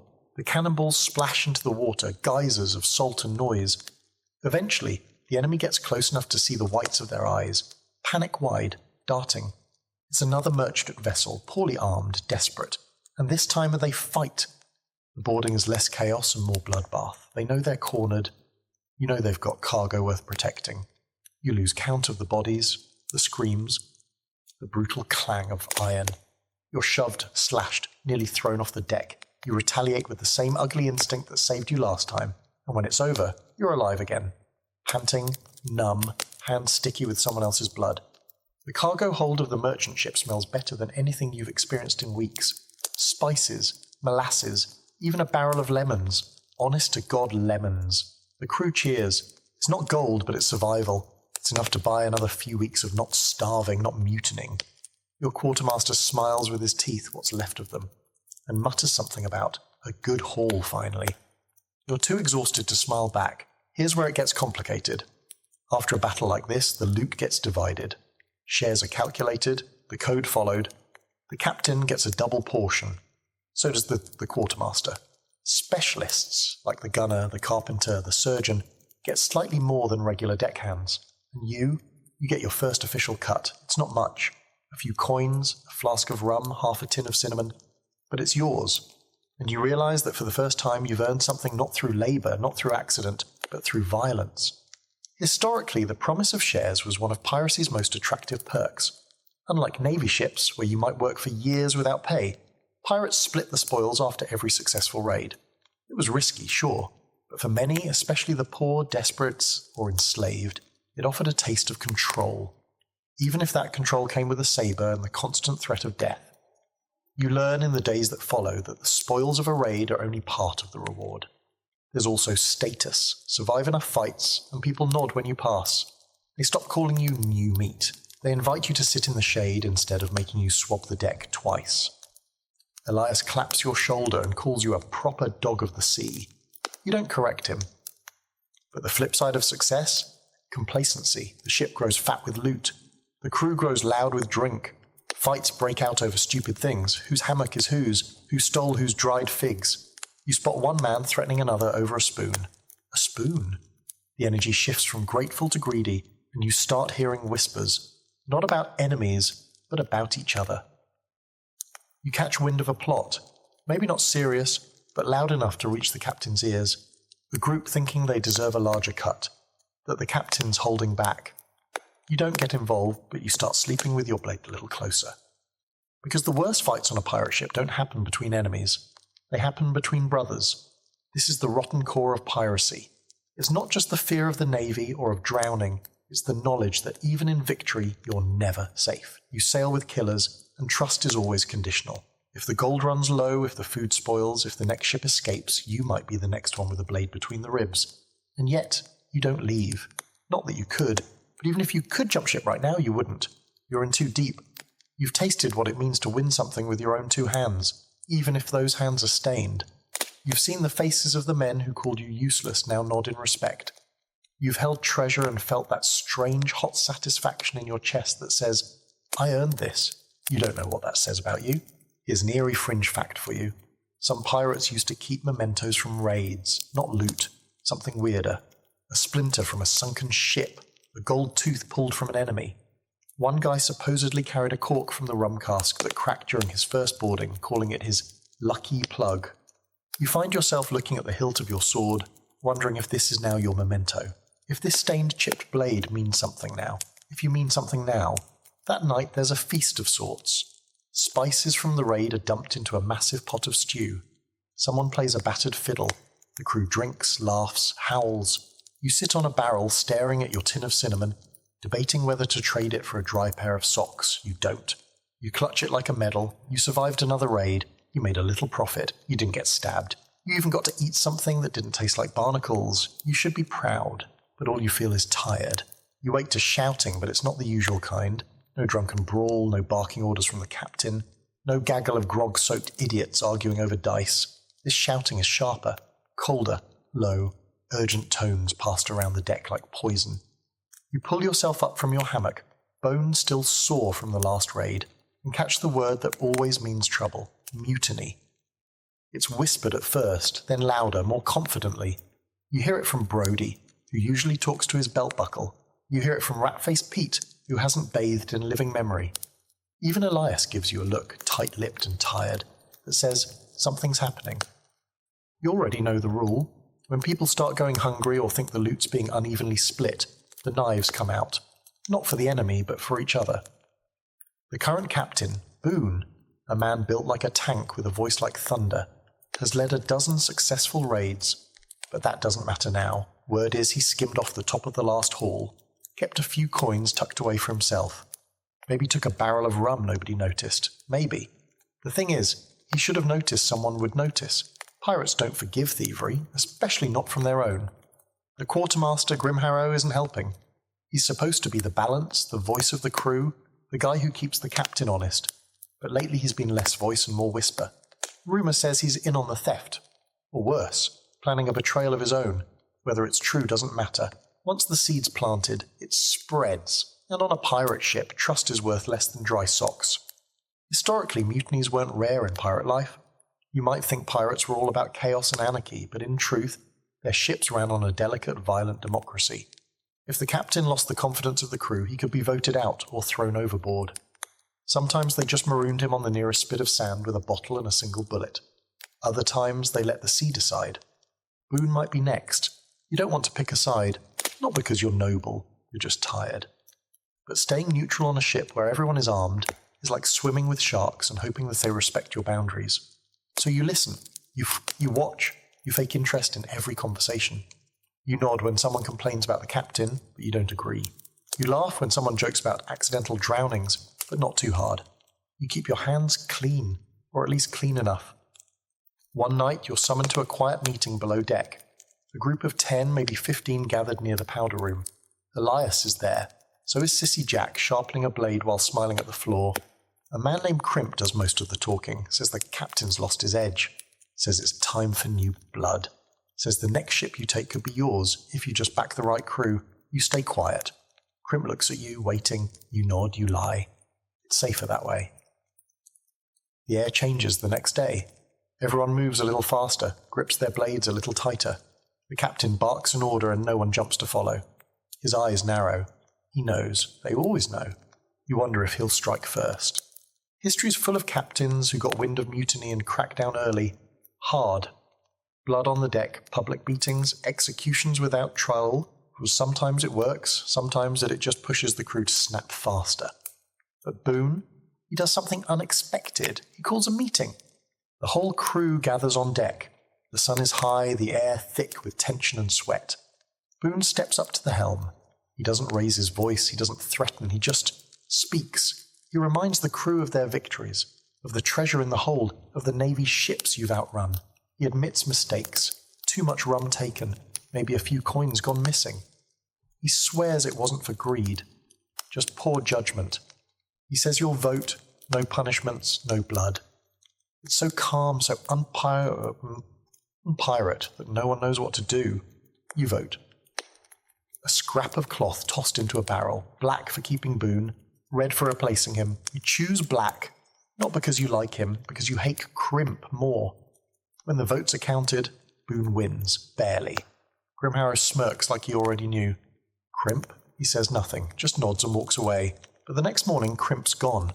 Disappeared. No note, no witnesses, no splash in the night. Just gone. Some say he jumped. Others say Boone had him disappear. Elias doesn't say anything, just cleans his blade a little more thoroughly than usual. And so things return to normal. Oh well, more. But now every smile feels sharp. Every laugh has an edge. The crew is quieter, more watchful. The code still stands, but you've seen its limits. Democracy works here, but only until someone gets nervous, or ambitious, or bored. And you're learning fast that survival isn't about strength or speed. It's about knowing when to speak and when to vanish. There's an old superstition among pirates that you hear whispered now and then. Don't sleep near the ladder. It means you don't want to be the first one grabbed if someone needs a scapegoat in the night. You move your hammock the next evening, just in case. There's scholarly debate over how often pirate captains were deposed. Some claim it was rare. Most captains were too feared or respected to be challenged. Others point to accounts like those of Charles Vane, ousted by his own men for being reckless, or Edward England voted out for being too kind. The truth likely depends on the mood of the crew, the size of the loot, and the wind on a given Tuesday. As for you, you survived the mutiny that wasn't. But it leaves a mark. You've seen the cracks in the ship's foundation. You've heard the hunger behind friendly voices. You know now that the scariest enemy isn't the Navy or a storm. It's the man who stands beside you, smiling while he counts how many steps it would take to throw you overboard. There's a saying on the ship now, half joke, half threat. You ain't a real pirate till your teeth fall out. You hear it the first time when someone spits blood into a barrel, his gums looking like chewed velvet. The man grins, grimaces, and someone nearby mutters, "Ah, the scurvy's got him." Everyone laughs, but it's that brittle, tight kind of laugh that people use when they're trying not to imagine the same thing happening to them. You've stopped laughing at anything related to disease. Scurvy doesn't come on like a thunderclap. It creeps. First you bruise easy, then your joints ache, then your gums swell and your breath could drop a man at 5 paces. When your teeth start to wiggle, really wiggle, it's like your whole face is trying to fall off. You can't eat right. You can't sleep without biting your tongue. You mumble when you speak because everything inside your mouth feels like it's about to melt. You've seen men try to tie their loose teeth back in with string. You've seen men pull them out with their bare fingers. You do not want to join that club. The worst part, you know exactly why this is happening. Everyone does. You haven't seen a fruit since the lemon barrel ran out 2 raids ago. That tiny burst of citrus was heaven. Pure, acidic salvation. But it was gone in a week, and you're back to sucking salt and crunching biscuit beetles. The cook tried to pass off mouldy onions as a cure, but one guy almost choked to death when it squirted in his mouth like a rotted jellyfish. That was the last time anyone trusted the onion cure. Historically, scurvy was the bane of long voyages, especially in the age before vitamin C had a name. Pirates knew the signs, swollen gums, weakness, bleeding from places that shouldn't bleed, but they didn't always know the cure. Some guessed right with citrus or pickled vegetables. Others just hoped they'd raid a port before their bodies gave out. You're hoping someone finds a single blessed lime in a barrel of fish hooks. And then there's smallpox. Or maybe it's the pox, nobody's sure. One guy starts showing spots, then another, then another. Red bumps, fevers, shaking fits that make them gnash their teeth until the teeth snap off. They get isolated below deck, behind a row of barrels near the cargo hold. Someone sets up a ragged curtain, like that's going to fool the pox. The air down there starts to stink in a way even you haven't smelled before, and you've smelled things that would make a vulture cry. One by one, the sick stop moving. They get quiet. No screaming, no twitching, just still. Then after a few hours or maybe a day, their bodies are lifted in silence and slid off the plank with a single splash. No prayers, no coins over the eyes, just water. It hits you suddenly that there is no such thing as dying peacefully on a pirate ship. Every death is either loud and awful or quiet and suspicious. You can't get sick without someone eyeing you like you're contagious, like you might be the next reason they die. And if you are sick, you better hide it. A cough gets you side-eyed. A nosebleed gets you whispers. A bad fever? That's a rope around your ankle and a splash before nightfall. One night you wake up drenched in sweat. Your skin's burning, your legs ache, and your stomach is tight like someone's wounded up with a winch. You panic. You sick? Is it the pox, the scurvy, something's worse? You stumble to the deck, gasp in the night air, and retch over the side. A shadow passes behind you. No one says anything. That silence is worse than yelling. You don't know if you are being watched or measured. You start chewing on whatever you can find, dried seaweed, to a bitter bit of root someone insists is medicinal, even the white, tasteless pulp from the bottom of an old barrel. Anything to keep your teeth in your head. You've started dreaming about oranges, not treasure, not gold, just a stupid, fat, juicy orange. You want to bite into it and let the juice run down your chin. You want the acid to sting your gums. You'd trade your hammock for one slice. Hell, you'd trade your sword. And then, one day, by some miracle, the captain announces you're stopping at a hidden cove to resupply. Not a port. Too risky. But a place known for fruit trees and fresh water. The crew cheers like children. You've never seen the grown men cry over a pineapple before. You see it now. As you approach the shore, the smell hits you first. Green. That leafy, humid scent of plants not yet rotted or salted. The crew practically sprints onto land. You're one of the first off. You run, literally run, into the trees, past the ferns, until you find a scraggly bush with something vaguely round growing on it. You tear one off. It might be a lime. It might be a mouldy potato. You don't care. You bite into it and weep. Actual, honest weeping. The juice burns your gums and tastes like a miracle. You pick a dozen more and shove them into your shirt. Others do the same, hooting like madmen, drunk on vitamin C and freedom. Of course, not everyone's lucky. By the time the ship leaves the cove, 2 more men have been buried.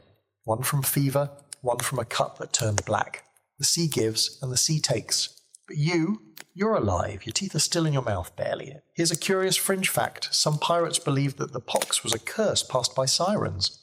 Sea spirits punishing men for plundering sacred waters. Sounds ridiculous until you see someone covered in sores, babbling nonsense, and you swear you hear something whispering in the waves.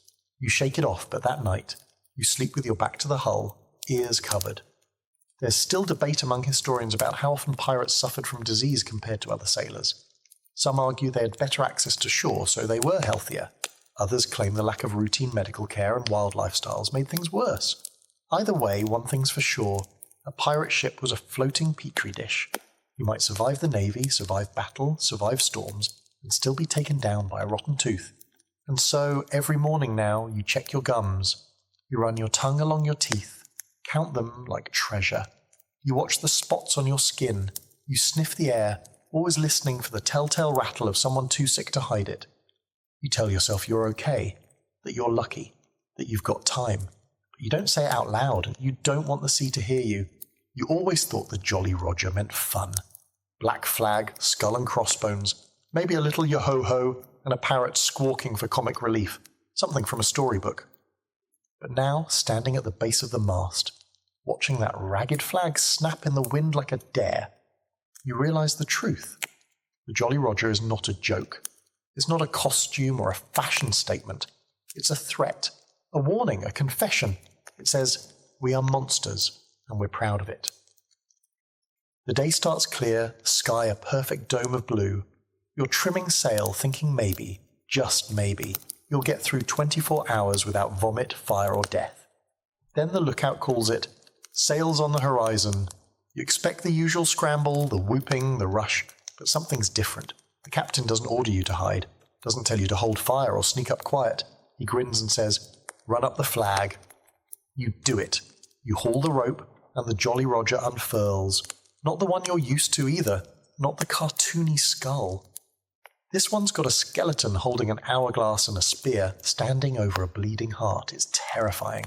Even the paint is uneven, like someone carved it with their own fingernails in a fit of rage. And you realize this is a specific message. This one says, surrender now, or die screaming. That's the point of pirate flags. Every symbol has the meaning. Some signal mercy, others promise torture. Historical pirates used dozens of different flags. Hourglasses for time's running out, spears for we like violence, bleeding heart you for we enjoy watching you suffer. And the black background? That meant you might live if you surrender. Red meant no survivors. This flag is black, but there's a red smear across the skeleton's face that might just be old blood. The merchant ship you're pursuing sees it. You can tell by how they start turning, how their sails catch more wind. They're running. Your captain loves that. Says it makes the chase sweeter. The crew cheers like they're at a sporting event, not about to commit felony murder at sea. You stand back, clutching the rigging, trying not to look seasick or scared or both. And here's the nasty twist. The flag isn't just for them, it's also for you. A reminder, a contract. You sail under that thing, you agree to what it stands for, you become the monster. You're no longer someone who was forced aboard. You're not a victim anymore. You're part of the message. That shakes you more than the chase. When the ship's finally closed, the captain has the flag lowered halfway.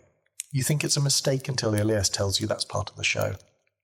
Half-mast means we're mourning, Kariushma, he says. Usually for you. Sure enough, the merchant ship slows. You see people waving a white cloth. They are surrendering. No one cheers, not yet.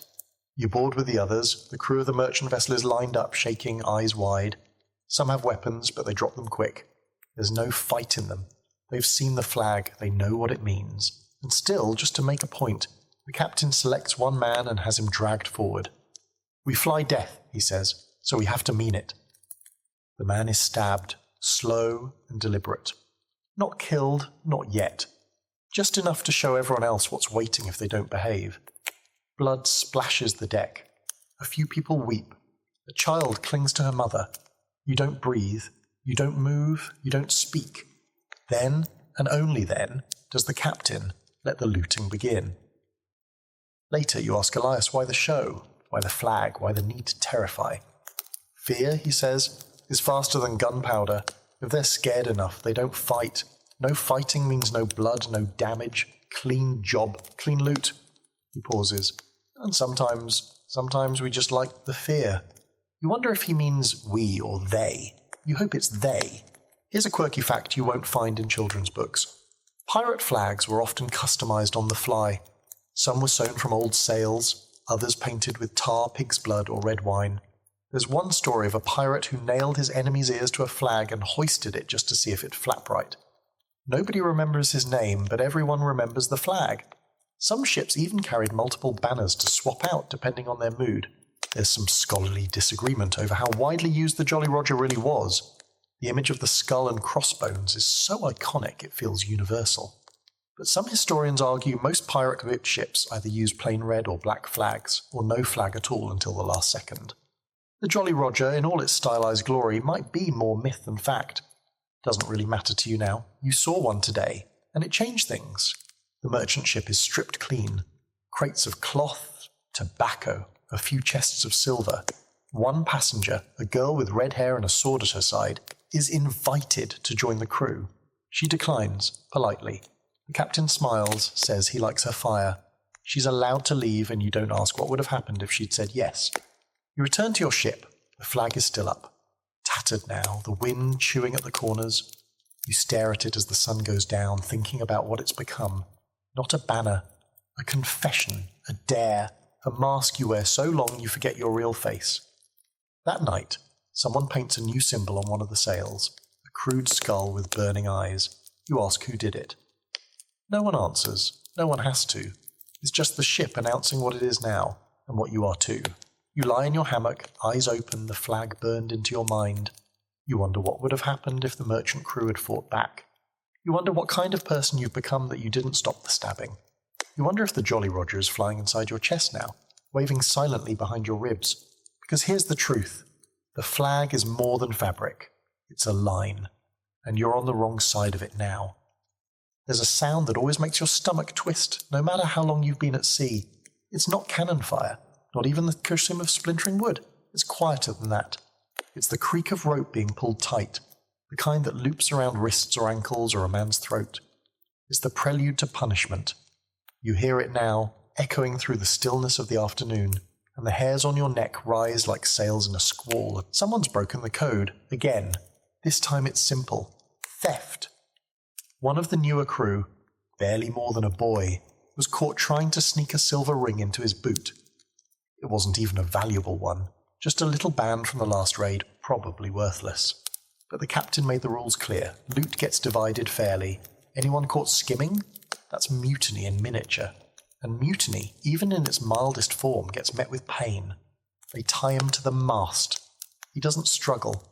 Maybe he knows that struggling just makes it worse. Maybe he's too scared to move. His shirt is torn off, his back pale and trembling. The bosun steps forward with the whip. An old knotted thing with bits of shell and wire woven into the strands. It's not meant for correction. It's meant for damage. You've never heard a whip break the air before. It whistles first, like a snake hissing through the dark, and cracks with a sound like bones snapping. The boy screams. The crew doesn't blink. Another lash. More blood. By the third, he's sobbing. By the fifth, he's quiet, just breathing raggedly. Eyes wide and distant, mouth moving like he's praying or cursing or both. You turn away.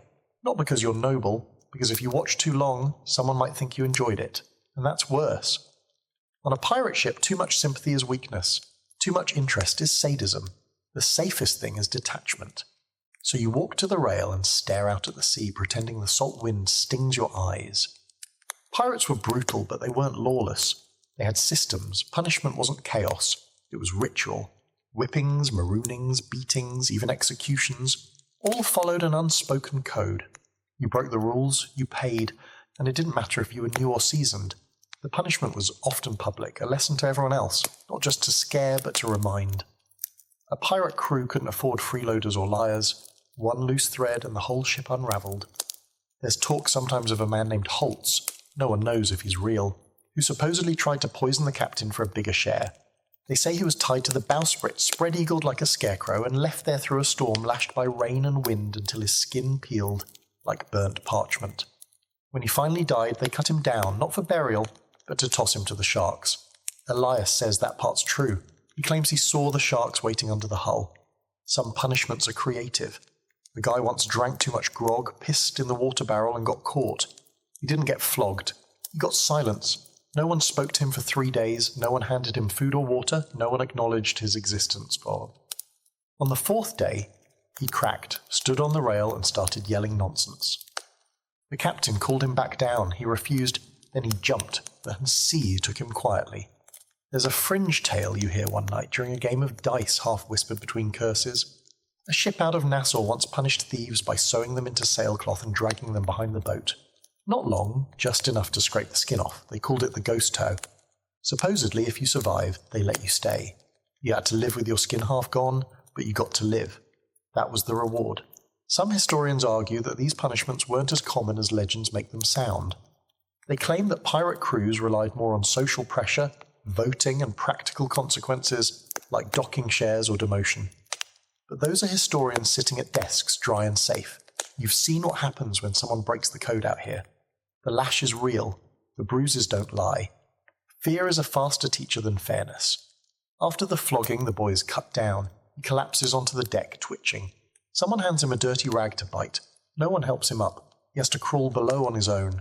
Whether he stays or jumps ship at the next port, no one knows. What matters is that everyone saw what happens when the rules get bent. The crew moves on. Lunch is served. Someone starts humming. A sea shanty like the mast wasn't just dripping blood 5 minutes ago. You clean your blade that evening, even though it hasn't seen use today.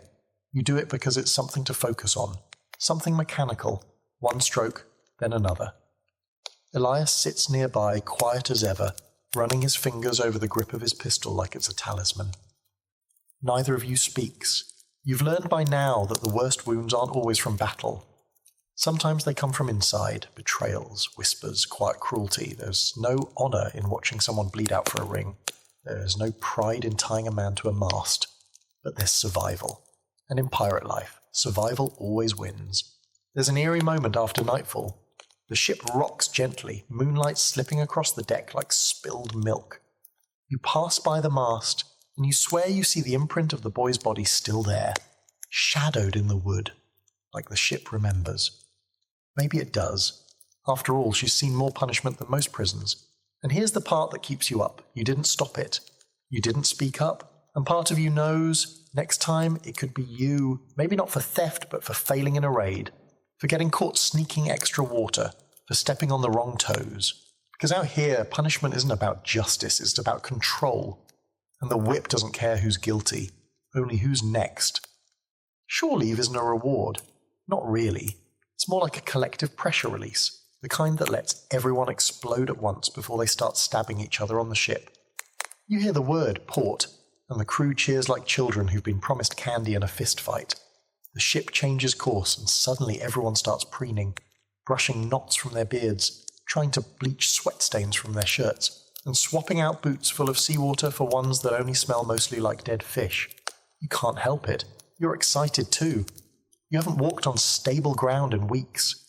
Your knees have forgotten how to function without sway, and the idea of land, real land, with smells that aren't mould and bilge, with food that doesn't crunch when it's not supposed to. That's enough to make you overlook the fact that half the crew is planning to drink until they forget their own names.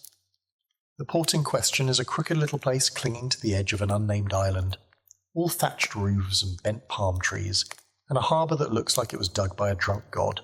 There's one dock, half a dozen shanty bars, and a brothel that leans so hard to the left it looks like it's trying to escape itself. You dock mid-morning. By mid-afternoon, the crew has scattered into the town like rats onto a bread cart. The first punch gets thrown before you even make it down the gangplank. 2 men fighting over who gets to disembark first. One ends up in the water, laughing and bleeding from the nose. Everyone cheers. You step around them and follow Elias, who's already halfway down the dock, moving with the calm purpose of a man who knows exactly where he buried his last stash of emergency rum. Port days follow a certain pattern. Drink, fight, gamble, regret. Not always in that order. You make it to a tavern called the Drunken Gull. where the floor is mostly sand and the roof leaks grog from the second story. Inside it's chaos. Tankard slam, dice clatter.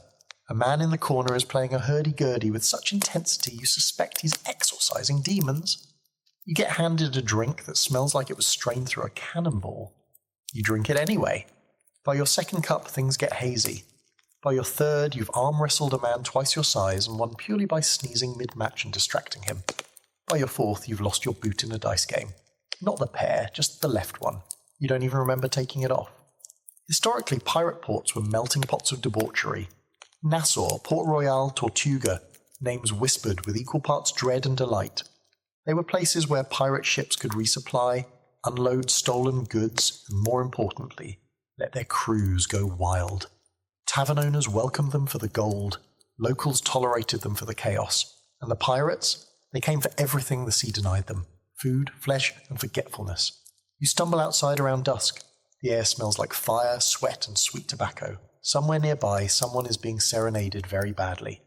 A man runs past with no pants. Another walks behind him, calmly holding the pants like a trophy. You turn and see Elias sitting on a barrel, feeding crumbs to a chicken he insists is named Morris. You don't question it. You're too drunk to spell chicken. The brothel is easy to find. Just follow the trail of broken glass and laughter. You don't go inside, but plenty of others do. You hear the creaking walls from the street, the moaning, the occasional scream. It's not all pleasure. Pirates often confuse lust with ownership, and not all encounters are consensual. That part never makes it into the sea shanties. You feel a little sick, and not just from the rum. Here's a bizarre little fact you overhear from a drunken sailor. There's a port where they train parrots to mimic coins clinking in a purse, just to lure pirates into gambling halls. Another sailor claims there's a house that lets you pay in teeth. Both men have black eyes. You don't doubt either story. Later, you sit in the sand outside a shuttered bakery, cradling your head. The stars are blurry, your stomach is a mutiny all its own. You hear a familiar whistle and look up to see one of your crewmates being chased by a mob. He's laughing. They're not. You decide not to get involved. A lesson you've learned well. If it's not your blood, it's not your problem. As the night stretches on, the streets get quieter. Fewer shouts, more groans. You pass by a man asleep with a chicken on his chest and 2 gold coins balanced on his eyes. Not dead, just hopeful. Someone plays a sad tune on a fiddle, the notes rising into the night like ghosts. You sit beside a barrel and finally throw up everything you've eaten in 2 days. It feels like freedom. Scholars debate whether shore leave was truly as wild as the legends say. Some argue the stories were exaggerated, tall tales passed around to make pirates seem more fearsome or more fun. Others point to official records from governors and merchants that describe drunken mobs, fires, and even full-blown riots. From where you're sitting, wiping your mouth with a sleeve that smells like fish and blood, it all feels pretty accurate. You wake the next morning on the deck of the ship. You don't remember getting there. Elias is next to you, holding Morris in his lap. "You bought him," he says, deadpan. "Said you wanted a conversation partner." Morris squawks and immediately poops on your leg. You nod, accepting your fate. The crew trickles back throughout the day, limping, groaning, bragging. One man's missing a finger. Another has a new tattoo that says freedom in backward letters. The captain counts heads, nods once, and says, "Set sail." No one asks where. No one questions the decision. Shore leave is over, the sea calls. You haul lines with shaking hands and a pounding skull, knowing you won't see land again for weeks, maybe months. As the port fades behind you, someone starts singing. It's a slow song, not a cheerful one, a tune about death and salt and lost gold. The crew joins in. You hum along even though your throat feels raw. Morris flaps his wings and settles on a barrel. You're back at sea, and somehow, despite the bruises and the hangover and the suspicious pain in your right knee, you already miss land. Treasure. That's the word that got you here, right? Not freedom, not rebellion, not life on your own terms. Treasure. Shiny gold coins, glimmering necklaces, crowns from fallen kings tucked into velvet-lined chests. Every tale you ever heard growing up dangled that word in front of your face like bait on a hook. But now, after months aboard this cursed ship, after blood and bruises and chewing your own sleeve to stop your teeth from chattering through storms, you've realized a brutal truth. There is no treasure, Not the kind you imagined anyway. You're in the hold right now, helping Elias sort through your latest haul. The big score. A sugar bark seized 3 days ago, after a decent chase and an unimpressive fight. No one died, at least not on your side. And what did you risk your life for? Crates. Endless crates. Of sugar, molasses, cotton, tobacco. A warehouse on water. You dig through one crate looking for coins. Instead, your fingers sink into sacks of raw sugar so fine it clings to your sweat like flour. Sweet? Yes. Worth dying for? Definitely not. But the quartermaster is grinning. He's practically dancing among the barrels, because this apparently is real treasure. Sugar fetches a high price at the right port. Tobacco too, and cloth, especially if it's still dry, can be flipped for more rum and gunpowder than a pile of coins. You just stare at the sticky mess pooling in your boots and wonder what the hell you're doing with your life. Elias claps your shoulder. What? You wanted gold? He asks. This is gold, friend. White gold, sweet gold, gold you can eat. You resist the urge to throw a sugar sack at him. Historically, pirates rarely found the fabled chests of Spanish doubloons and cursed jewels that stories like to go on about. Most of the time, the loot was more practical. Barrels of food, tools, spices, medicine. Things a pirate crew could use or sell quickly before they rotted. Gold was rare, and when it was found, it was often in the form of trade bullion or coin mixed in with other cargo. Once in a while, a ship would stumble upon something glittery enough to make the legends real, but those were the exceptions, not the rule. And even when you do find coins, there's a catch. The moment they are in your hands, every man on board becomes a little twitchier, a little more watchful, a little more willing to slit a throat over a bad dice roll. Silver brings sharp tempers, gold brings murder. You've seen it happen twice already. Once over a gold necklace that turned out to be brass. Once over a coin that vanished in the night and later turned up in a boot. The wrong boot. But sugar? No one fights over sugar. No one gets stabbed over dried figs or indigo powder. That's part of the appeal, you guess. Safer cargo. Less stabbing, more boredom. And yet the crew still talks about buried treasure like it's real. There's always some guy with a whisper. I heard of a cache out in the Keys, sealed in iron. Black Sam Bellamy's hoard stashed in a cave only visible at low tide. A wreck near Tortuga, sunk with 30 chests of coin and one of bone. You don't know if they believe it or if the story's just too good to let die.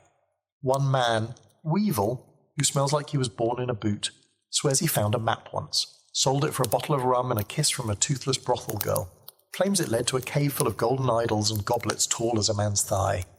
You ask why he sold it then, he just grins and says, maps are cursed. Best to be poor and alive than rich and haunted. That's another thing you've noticed. The richer the loot, the darker the stories. Everyone's heard of treasure with a cost. Chests that scream when opened. Gold that melts when touched. Ships that sank because their cargo wanted to stay buried. You chalk it up to too much rum and too many concussions, but part of you, some salty sleep-deprived part, wonders. There's a debate among historians too about whether pirates actually buried treasure.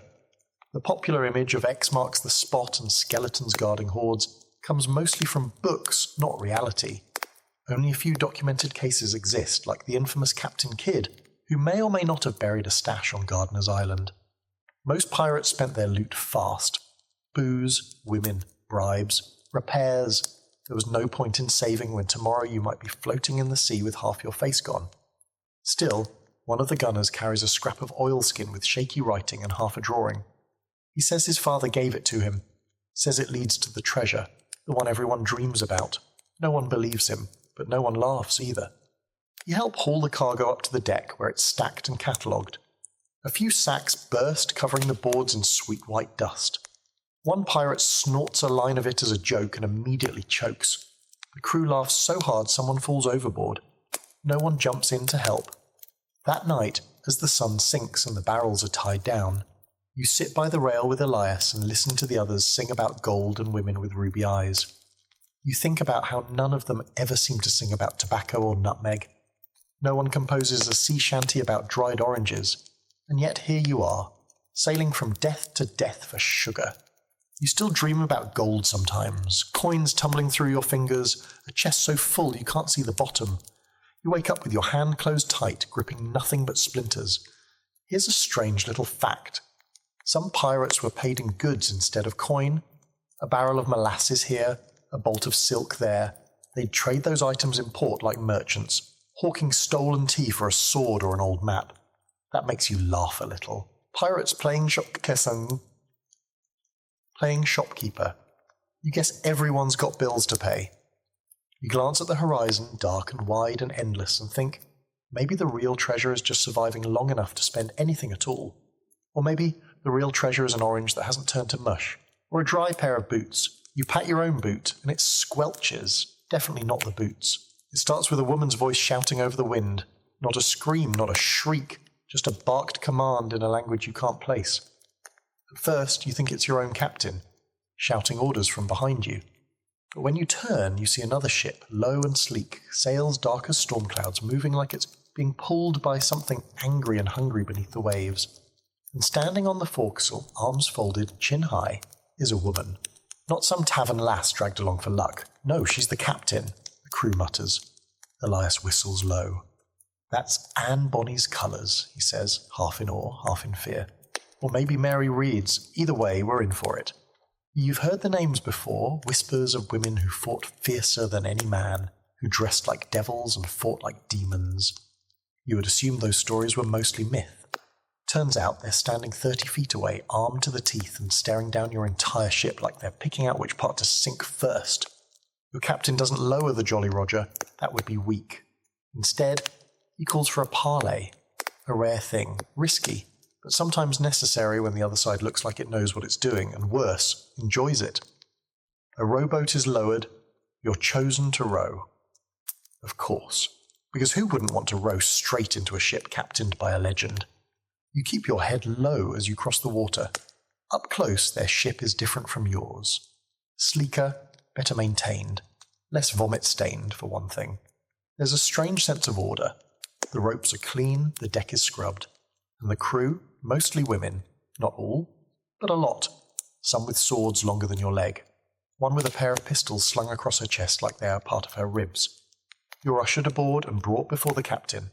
Her name's not Anne, or Mary. She tells you to call her Maud, just Maud. Her eyes are bright green and colder than seawater on a winter morning. Her hat is huge, ridiculously huge. You wonder if she wears it to keep the sky from falling on her. The parley is short, efficient. She wants part of your last haul. She knows what you took. She knows where you took it from. She even knows how many barrels of molasses you brought aboard. No one asks how, spies probably, or informants in port. Doesn't matter. She offers a split. 50-50, or she takes all of it by force. Your captain wisely accepts. He knows a losing hand when he sees one, and from the twitch of Maud's fingers near her pistol, he knows she'd enjoy making him regret saying no. The deal is struck, no shots fired, no blood spilled. That's rarer than buried gold. Back on your ship, the mood is mixed. Some are angry at the split, others relieved. You, though, you're fascinated, because you'd assumed this was a man's world, a brute's world, a place where women only existed as myths or victims or background noise. But that's not the full truth.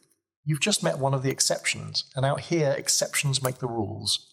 Historically, female pirates were rare, but very real. Anne Bonny and Mary Reed were the most infamous, both known for dressing as men in battle, wielding pistols, and reportedly fighting harder than anyone else aboard. Qing Shi, a Chinese pirate queen, commanded a fleet of hundreds of ships and enforced a strict code that included instant execution for disobedience. These weren't mascots. These were leaders, terror makers, rule breakers, and occasionally survival stories dressed in lace and steel. There's a superstition among sailors that women on ships bring bad luck, that they stir up storms and drive men mad. You've heard that one plenty. You've also heard the older sailors claim that seeing a woman aboard means the sea will soon take someone. But now you're wondering if that's just old fear talking. Because Captain Maud didn't look like bad luck. She looked like order, like danger, like exactly the kind of person who survives out here, where survival means knowing when to trade barrels and when to slit throats. Not every pirate queen is famous. There are quiet ones. The cook's assistant on your ship, Mira, is said to have slit a Navy officer's throat during a boarding party and tossed his body into the sea with no one noticing. She rarely speaks, but everyone makes sure to be polite when she sharpens her knives. Then there's the oddballs. the musician with a third nipple who claims it's a lucky charm from a mermaid, the old man who believes his beard is haunted by the spirit of his dead wife, the carpenter who swears he once kissed Davy Jones and now can't eat shellfish without crying. These people aren't captains, but they're part of the fabric of pirate life, fringe characters, living legends. They keep things interesting and terrifying. One of them, Jasper the Mad, has a tattoo of a woman riding a shark on his back. He says it's Ching Shi, or his mother. He's not sure. Either way, he talks to her every morning before breakfast. You used to think he was insane. Now you're not so sure. There's an open debate among historians about how much power women really had in pirate society. Some argue they were rare exceptions, tolerated only because of extraordinary skill or force of personality. Others suggest that pirate life, being outside the bounds of traditional society, allowed for more freedom, gender included. A floating meritocracy where the only thing that mattered was what you could do with a blade and a bottle. You ask Elias what he thinks. He shrugs. Doesn't matter, he says. Anyone who can sail, fight, and not get killed is fine by me. Don't care if they've got a beard or a bonnet. You nod. Because honestly, he's right. A week later, you spot Maud's ship again on the horizon. She doesn't come close, just sails past, a black streak on the water. Her flag flies high, an hourglass above crossed blades. You wonder what message she's sending this time. A reminder? A warning? Maybe just a nod from one survivor to another. That night, you dream of standing at a ship's wheel, wind in your hair, a fleet behind you. In the dream, your voice is loud, your coat is long, and no one questions your orders. You wake up smiling just a little, because out here, the sea doesn't care who you are, only whether you last. And Maud? She's still out there. You're eating cold fish off a rusty tin plate when you notice something odd. It's quiet, not calm.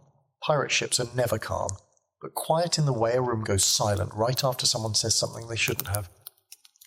You glance up. Elias is gone, so is Whisper. The captain hasn't left his quarters in 2 days, and the quartermaster?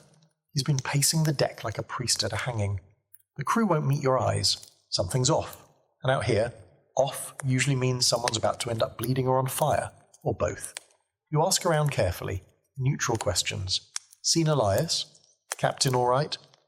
You get shrugs and non-answers, a few scowls. One man spits overboard without looking at you. Finally, you catch Brody near the forecastle, nursing a cracked lip and a mug of what he insists is tea, but definitely smells like old socks and rum. He leans in close, low voice and says, "They're talking deals. Navy, maybe. Or the East India bastards." Deals? That's worse than mutiny. Pirates live outside the law, that's the whole point. But every now and then someone on board gets clever, or desperate, and starts talking to the other side. Maybe they offer up intel in exchange for gold. Maybe they sell out old allies to buy a pardon. Either way, it's treason, and treason doesn't go unnoticed for long. Turns out Whisper, who's been with the ship longer than you, disappeared during the last port call. No one saw him leave. No note, no fight. Just gone. But someone found a sealed envelope in his hammock. Nothing written on the outside. Inside, a list of names. Yours is on it. So is Elias's. So is Brody's. The implication is clear. Someone is keeping tabs. Selling out the crew one name at a time. Your hands go cold. It could be nothing. A joke. A warning.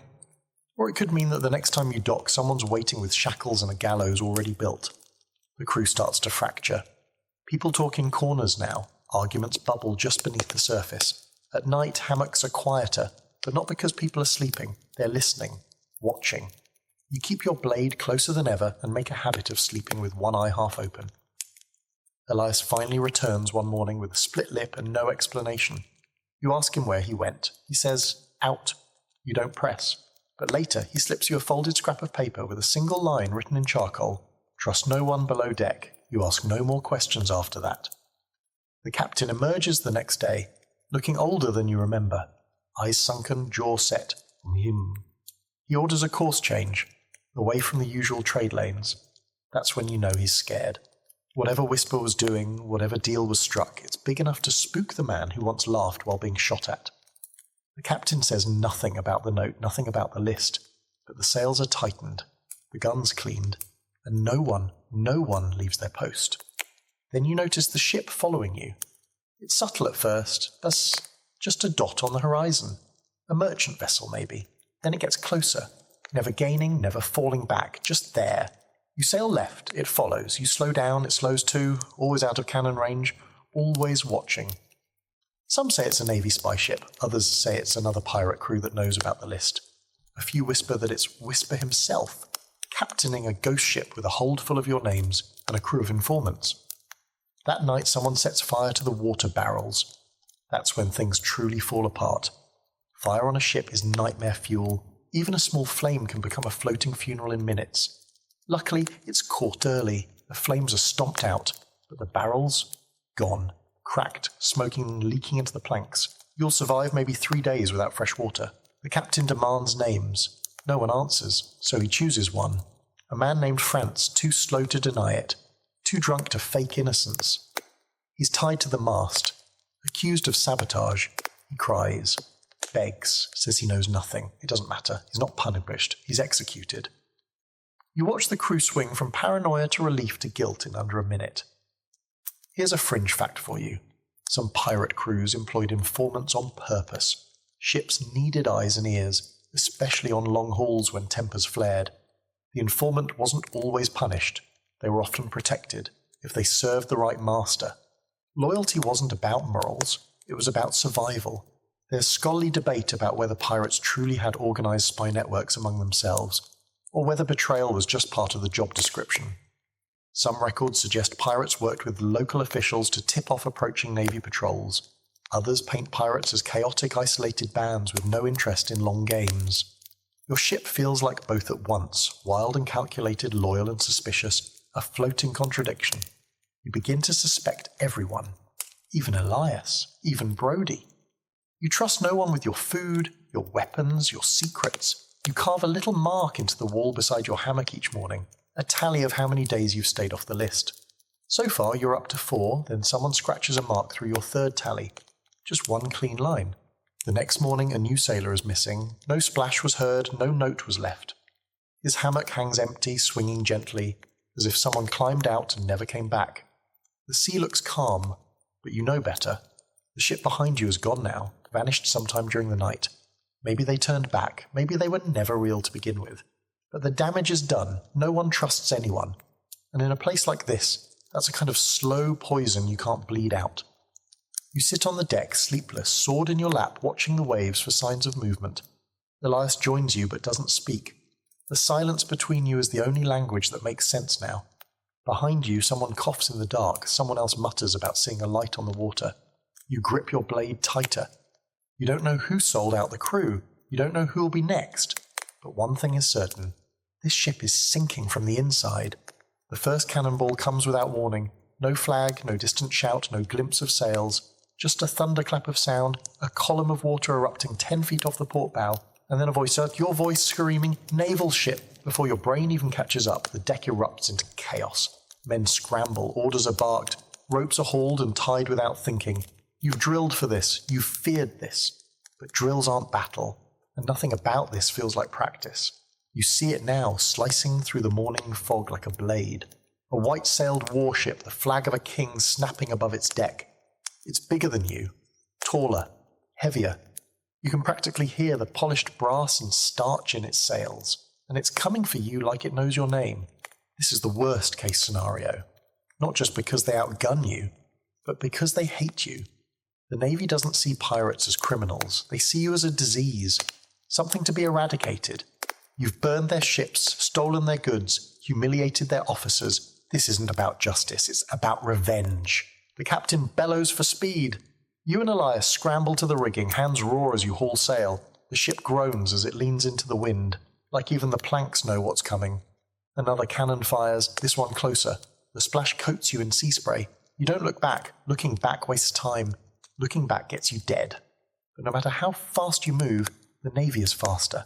Their hull cuts the water clean. Their gunners fire in organised rhythm. Boom, boom, boom. A deadly heartbeat.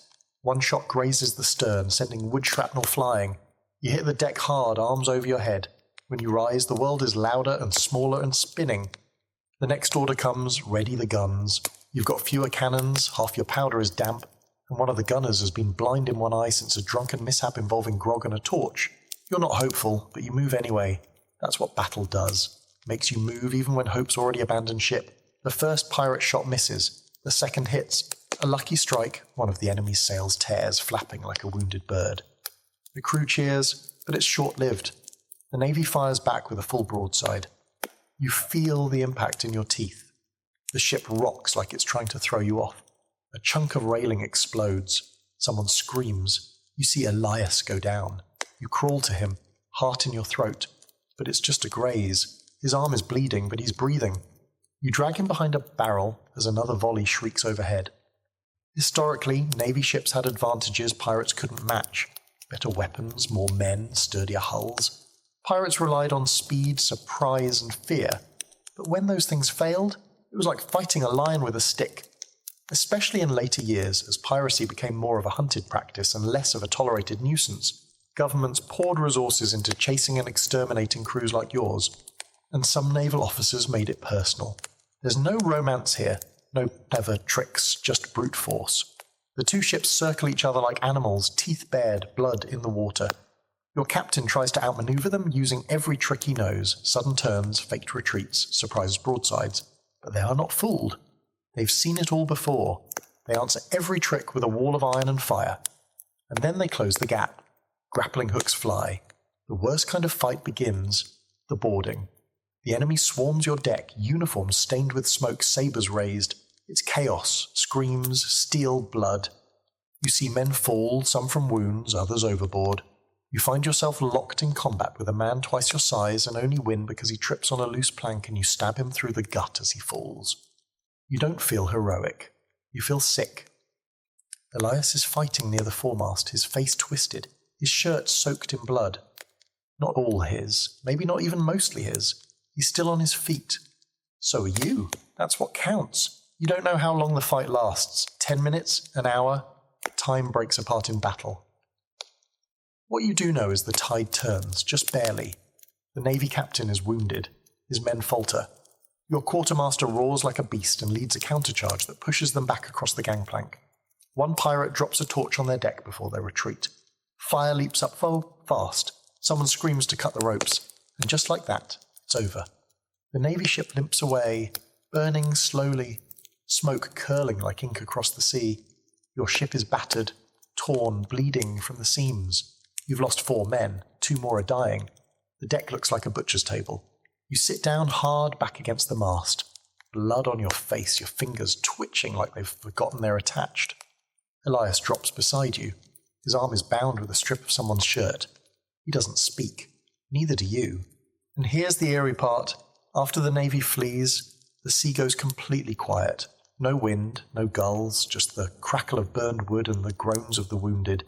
It feels wrong, like the ocean is waiting to see what you'll do next. Here's a fringe fact. Some pirates believe the Navy used spies to mark ships with cursed symbols before an attack.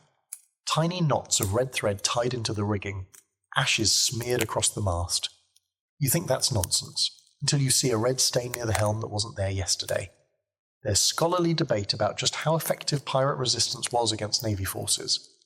Some argue pirates avoided conflict whenever possible, knowing they were outgunned. Others claim successful pirate crews often defeated Navy ships through cunning and speed. Today your crew won. Barely. But the cost? It shows on every face. That night, a silence falls over the ship. No songs, no games, no toasts. Just the sound of repairs and shallow breathing. You lie in your hammock, every bruise pulsing like a drumbeat, your hands still coated in blood. Some of it's yours, some of it isn't. You should feel proud, but all you feel is numb. And somewhere out there you know another ship is coming.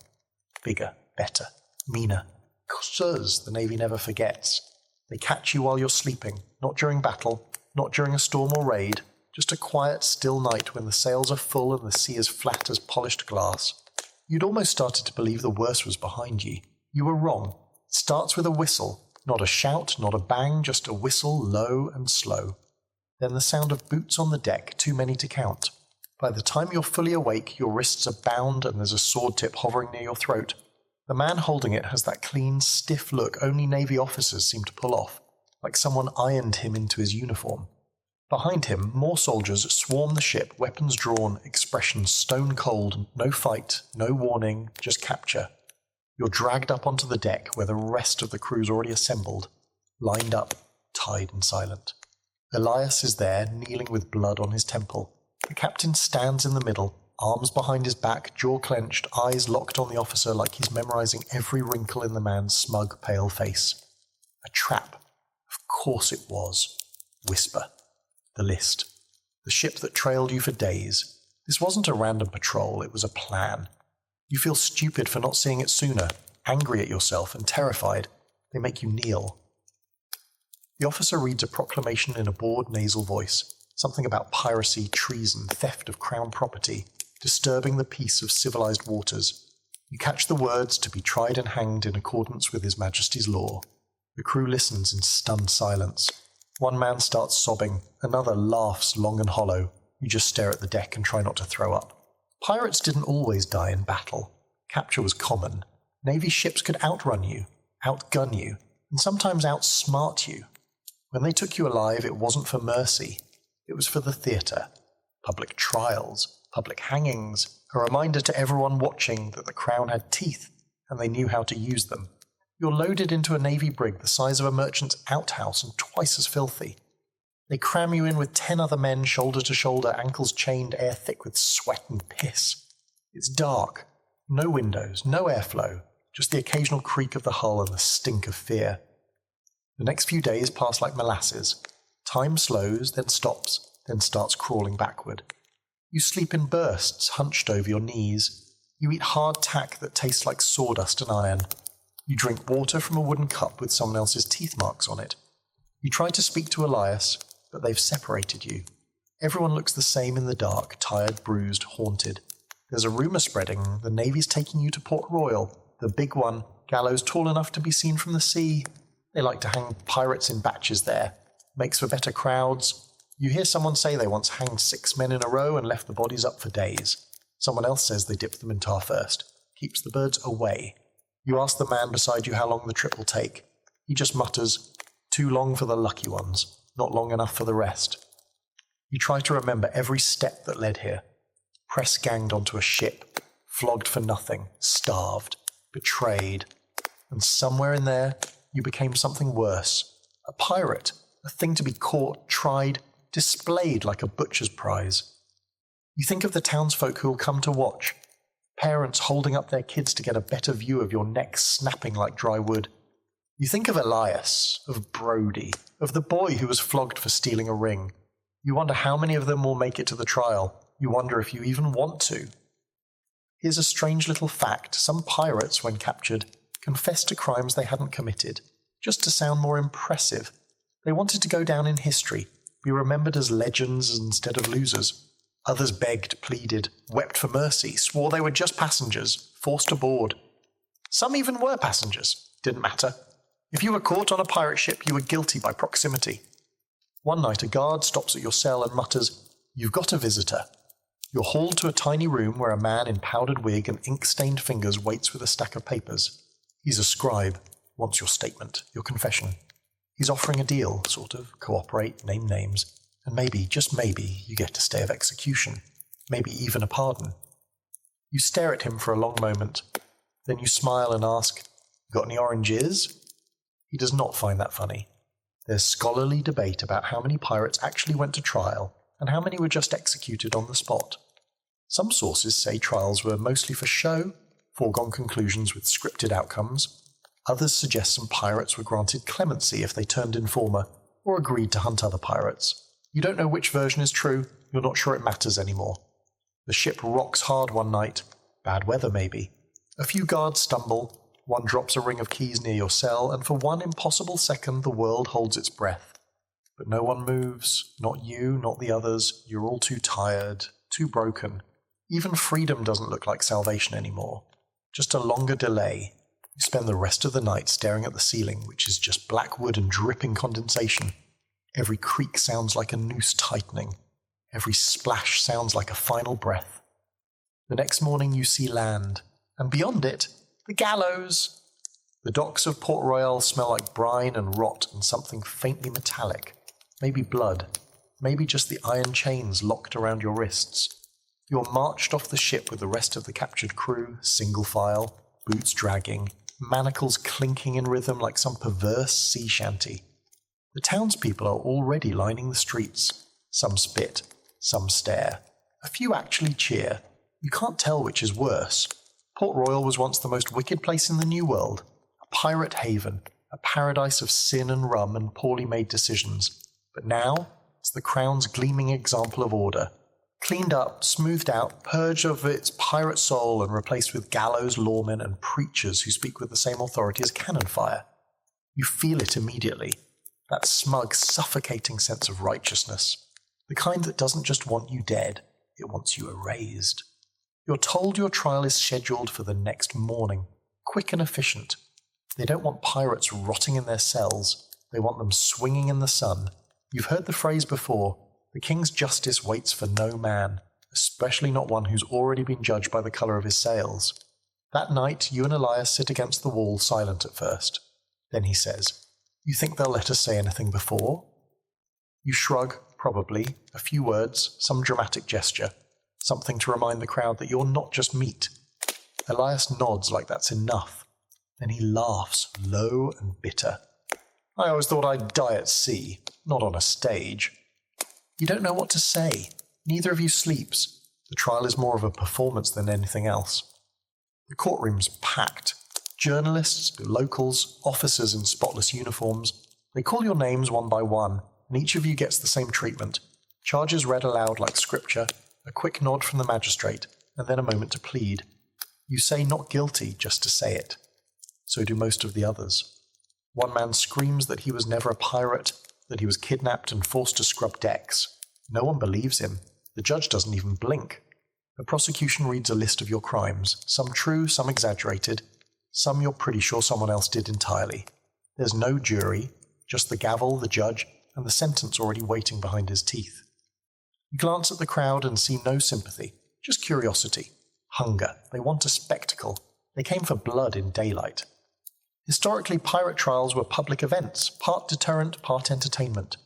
Records show gallows packed with spectators, children eating sugared fruit as men swung. Sometimes ministers were brought in to pray with the condemned. Other times, convicted pirates were forced to read pre-written confessions, rehearsed like actors before an execution. And then there were the rare few who used their final moment to curse the court, the crown, and everyone within earshot. You're sentenced before noon, guilty of piracy, theft, assault on officers of the crown, unlawful seizure of cargo, and generally wicked behaviour unbecoming of a subject of His Majesty. The phrase makes you laugh, the guards don't. Execution is scheduled for the following morning, fast, efficient, and publicly posted. You get one last meal, bread, cheese, something pretending to be stew. Elias offers you half of his, you don't ask why. You just eat in silence, savouring every bite like it's worth more than gold. That night, a minister visits your cell, a small man with a huge book and watery eyes. He asks if you'd like to pray. Elias tells him to go bugger himself with a crucifix. The man leaves. You almost laugh again. Then Elias turns to you and asks, "You think it was worth it?" And the answer should be no. It should be no, but part of you hesitates. You think of the open sea, the freedom, the wild nights. The laughter on the deck under a blood-orange sky. The wind in your face as you cut through the waves like a blade. The moments when, for just a second, you were more than you'd ever been on land. But then you think of the blood, the hunger, the betrayal, the whip, the fire, the way men scream when they're dying, the way your stomach dropped when the Navy cannons roared, the look in a child's eyes on a ship you raided, pure fear. You think of that. You look Elias in the eyes. "No," you say. He nods. "Me neither." There's a fringe account about a pirate who, facing execution, tricked the court by faking madness, chewed off a finger, screamed about sea demons, claimed to be Neptune's bastard son. They delayed his hanging for months. Some say he escaped. Others say they hanged him anyway, just upside down as a final joke. You wonder if you should have tried something like that. Too late now, you don't sleep. Not because you're scared, though you are, but because you want to remember every second.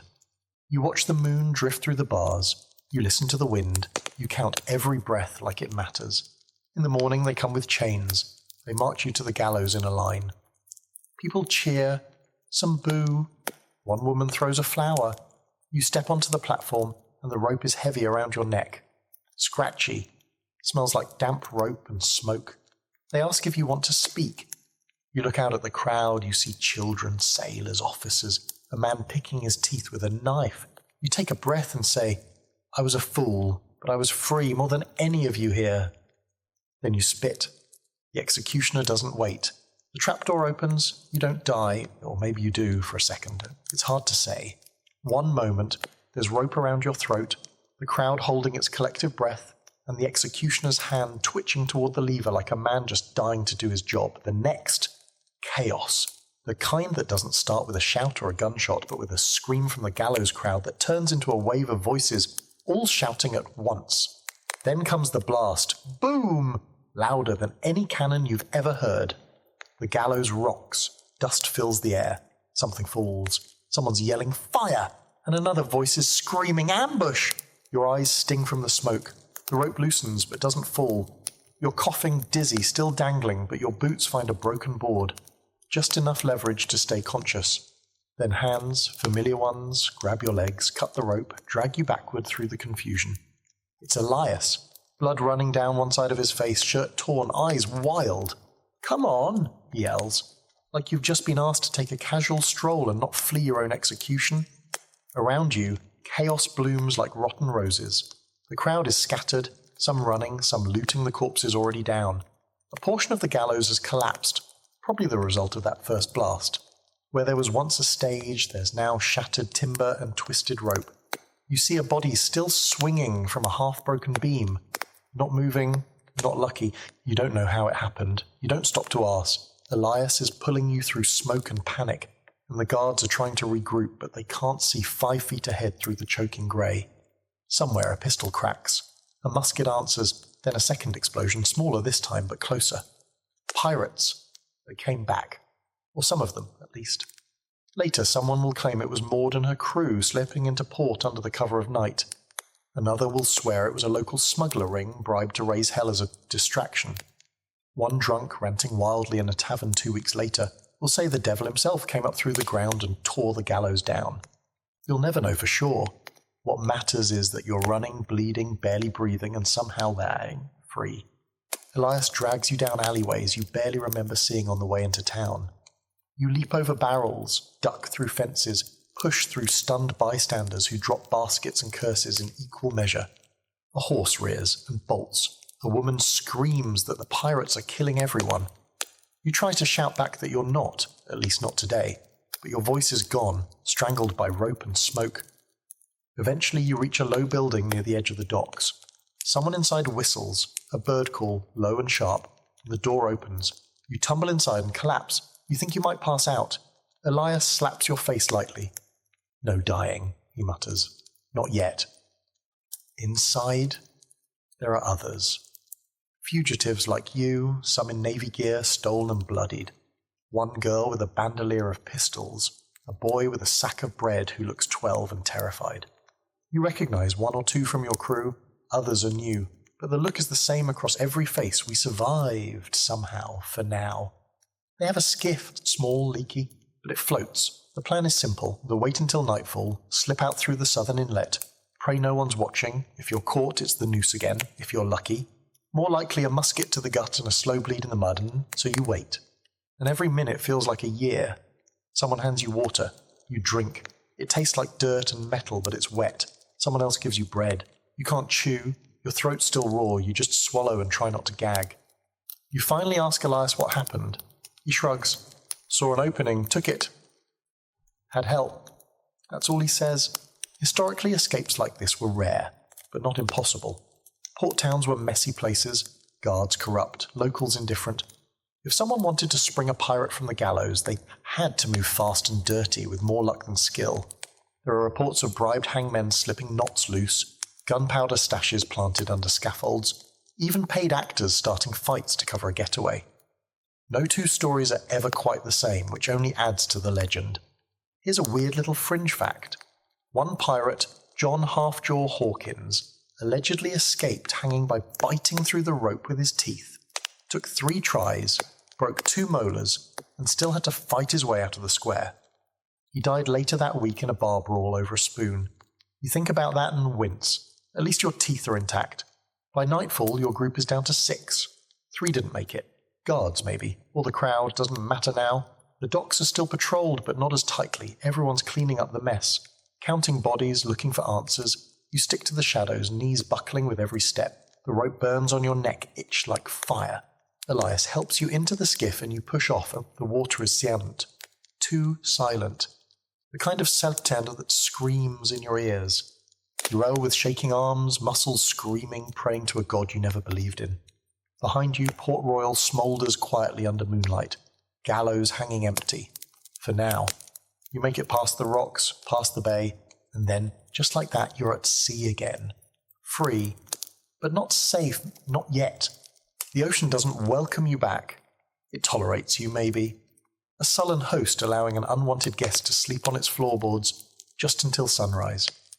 You and Elias drift in that leaky skiff for the better part of 2 days, with nothing but a sack of mouldy hardtack, a flask of brackish water, and the occasional gull that swoops overhead like it's considering pecking your eyes out. You take turns rowing and bailing. Elias jokes that you've officially earned the worst spa experience in the Caribbean. You try to laugh, but it comes out as a rasp. Your throat still burns from the gallows rope. There's no plan, no destination, just water and sky and that distant sound in your ears that might be the wind, or your heartbeat slowly unraveling. By the 3rd day, the sun is relentless.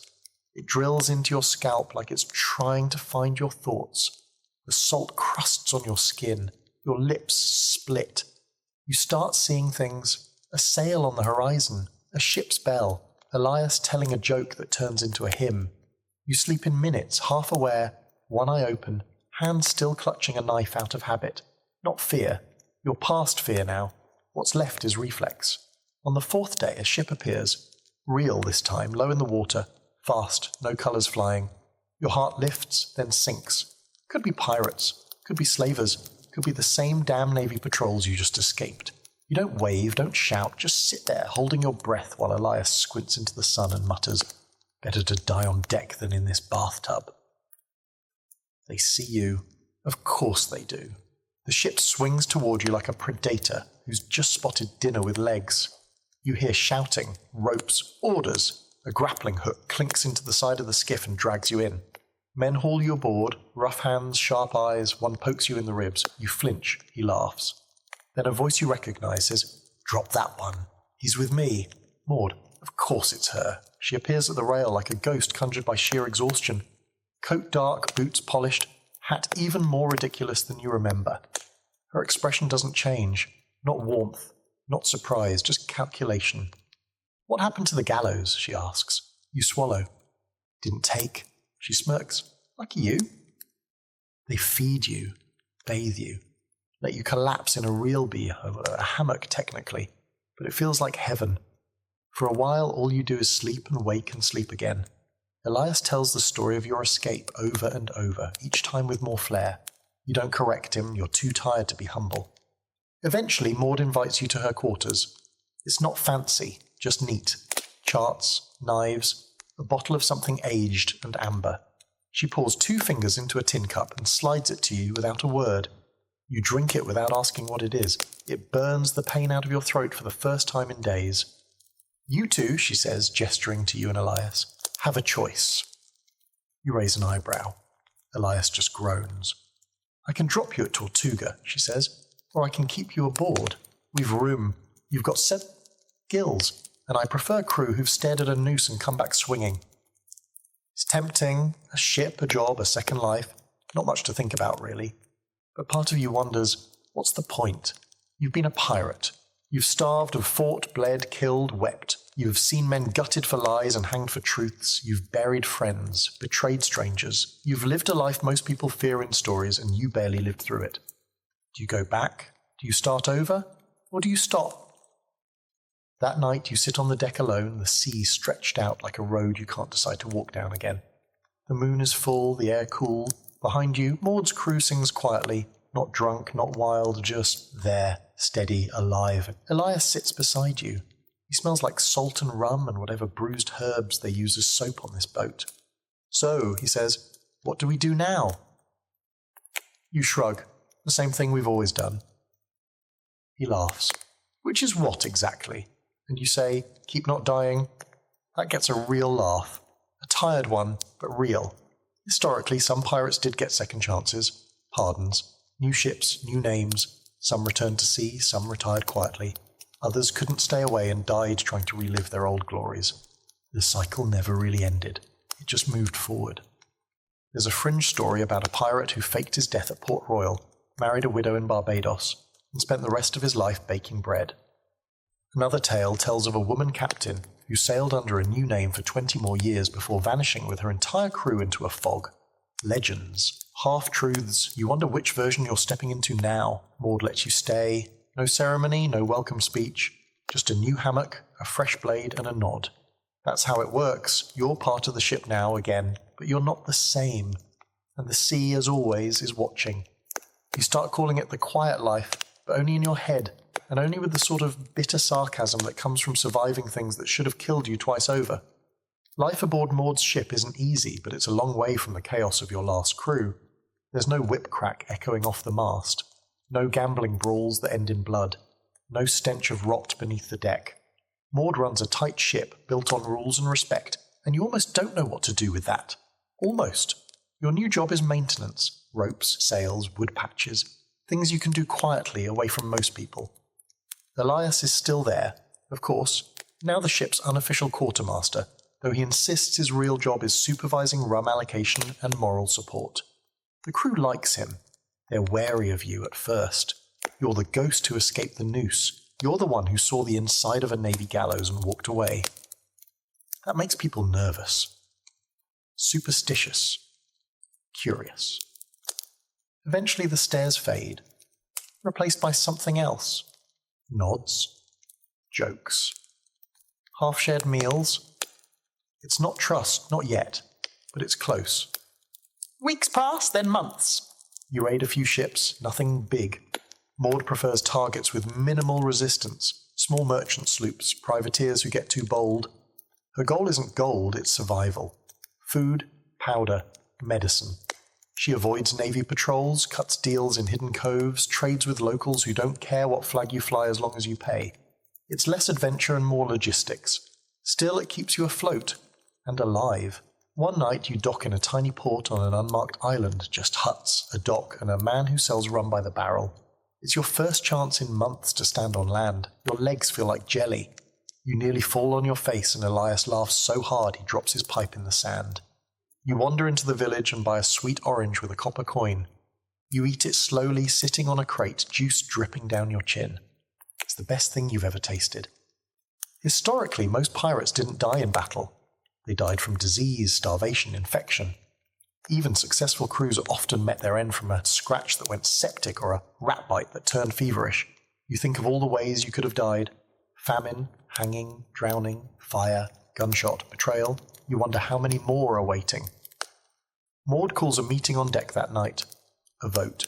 She's got word of a potential prize, a treasure ship out of Havana, heavy with silver, bound for the Spanish Main. Big risk, big reward 'em. Everyone gets a say. You vote yes, not because you care about the silver, but because part of you wants to feel alive again. To remember what it was like to grip a blade with purpose. The raid is brutal. The ship is guarded, not by soldiers, but mercenaries, hardened men with cruel smiles and no fear. You take one down by tackling him into the hold, the two of you rolling through gunpowder barrels and broken crates. You don't remember the killing blow, just blood, screaming, and then silence. In the end, you win. Barely. You take the ship, you get the silver, but you lose 4 men. One of them is Elias. Shot through the gut while covering your retreat. You drag him to the deck, screaming for help, but you know. He looks up at you, eyes wide, and says, "You still owe me for that orange." Then he dies. No final speech, no last breath sighing through poetic lips. Just that, and gone. You bury him at sea with the others. Maud says a few words. You say nothing. You can't. Your throat is closed, your eyes are dry, and everything inside you feels like it's caving in. That night, you sit at the bow with Elias's pipe in your hand. It doesn't light anymore. You keep it anyway. There's an old belief that if you die at sea, your soul stays with the ship. You're not sure if it's true, but you swear you hear his laugh sometimes when the wind's just right. Here's a final strange fact. One pirate captain, after losing his entire crew in a storm, sailed alone for 2 years talking to ghosts. People called him mad, but they also say he never lost another battle after that. Sometimes madness is just grief wearing a different coat. You stay aboard Maud's ship for another year. You get stronger, quieter, more respected. One day, she asks if you want your own command, a sloop of your own, crew, compass, Koread. Freedom. You say no, not because you're afraid, but because you finally learned that freedom isn't found at the helm of a ship. It's found in surviving long enough to choose what happens next. Eventually, you dock at an island far from any navy patrol, far from ports that whisper your name. You disembark. Maud watches without question. She nods once and says, "Don't die stupid. You promise you'll try. You live in a hut near the water now. You fix boats, tell stories, eat fruit. Sometimes someone asks about the rope scar on your neck. You just say, 'It's from when I tried to kiss a navy girl.' That usually gets a laugh. At night you walk the beach. The sea calls, like always, but this time you don't answer. You've had your fill, and that, dear friends, is the story of your horrible, cursed, sweaty, sea-sickened, blade-scarred life as a pirate. You didn't die at sea, or in battle, or on the gallows. You died and came back and kept moving, one splintered day at a time. That's not glory, that's survival, which, in pirate terms, is the same thing. So if you're still awake, congrats. You just lived through something most people wouldn't survive 10 minutes of. If your pillow now feels extra soft, that's because you've earned it. Now close your eyes, breathe in deep, and drift away like a stolen ship into a moonlit cove.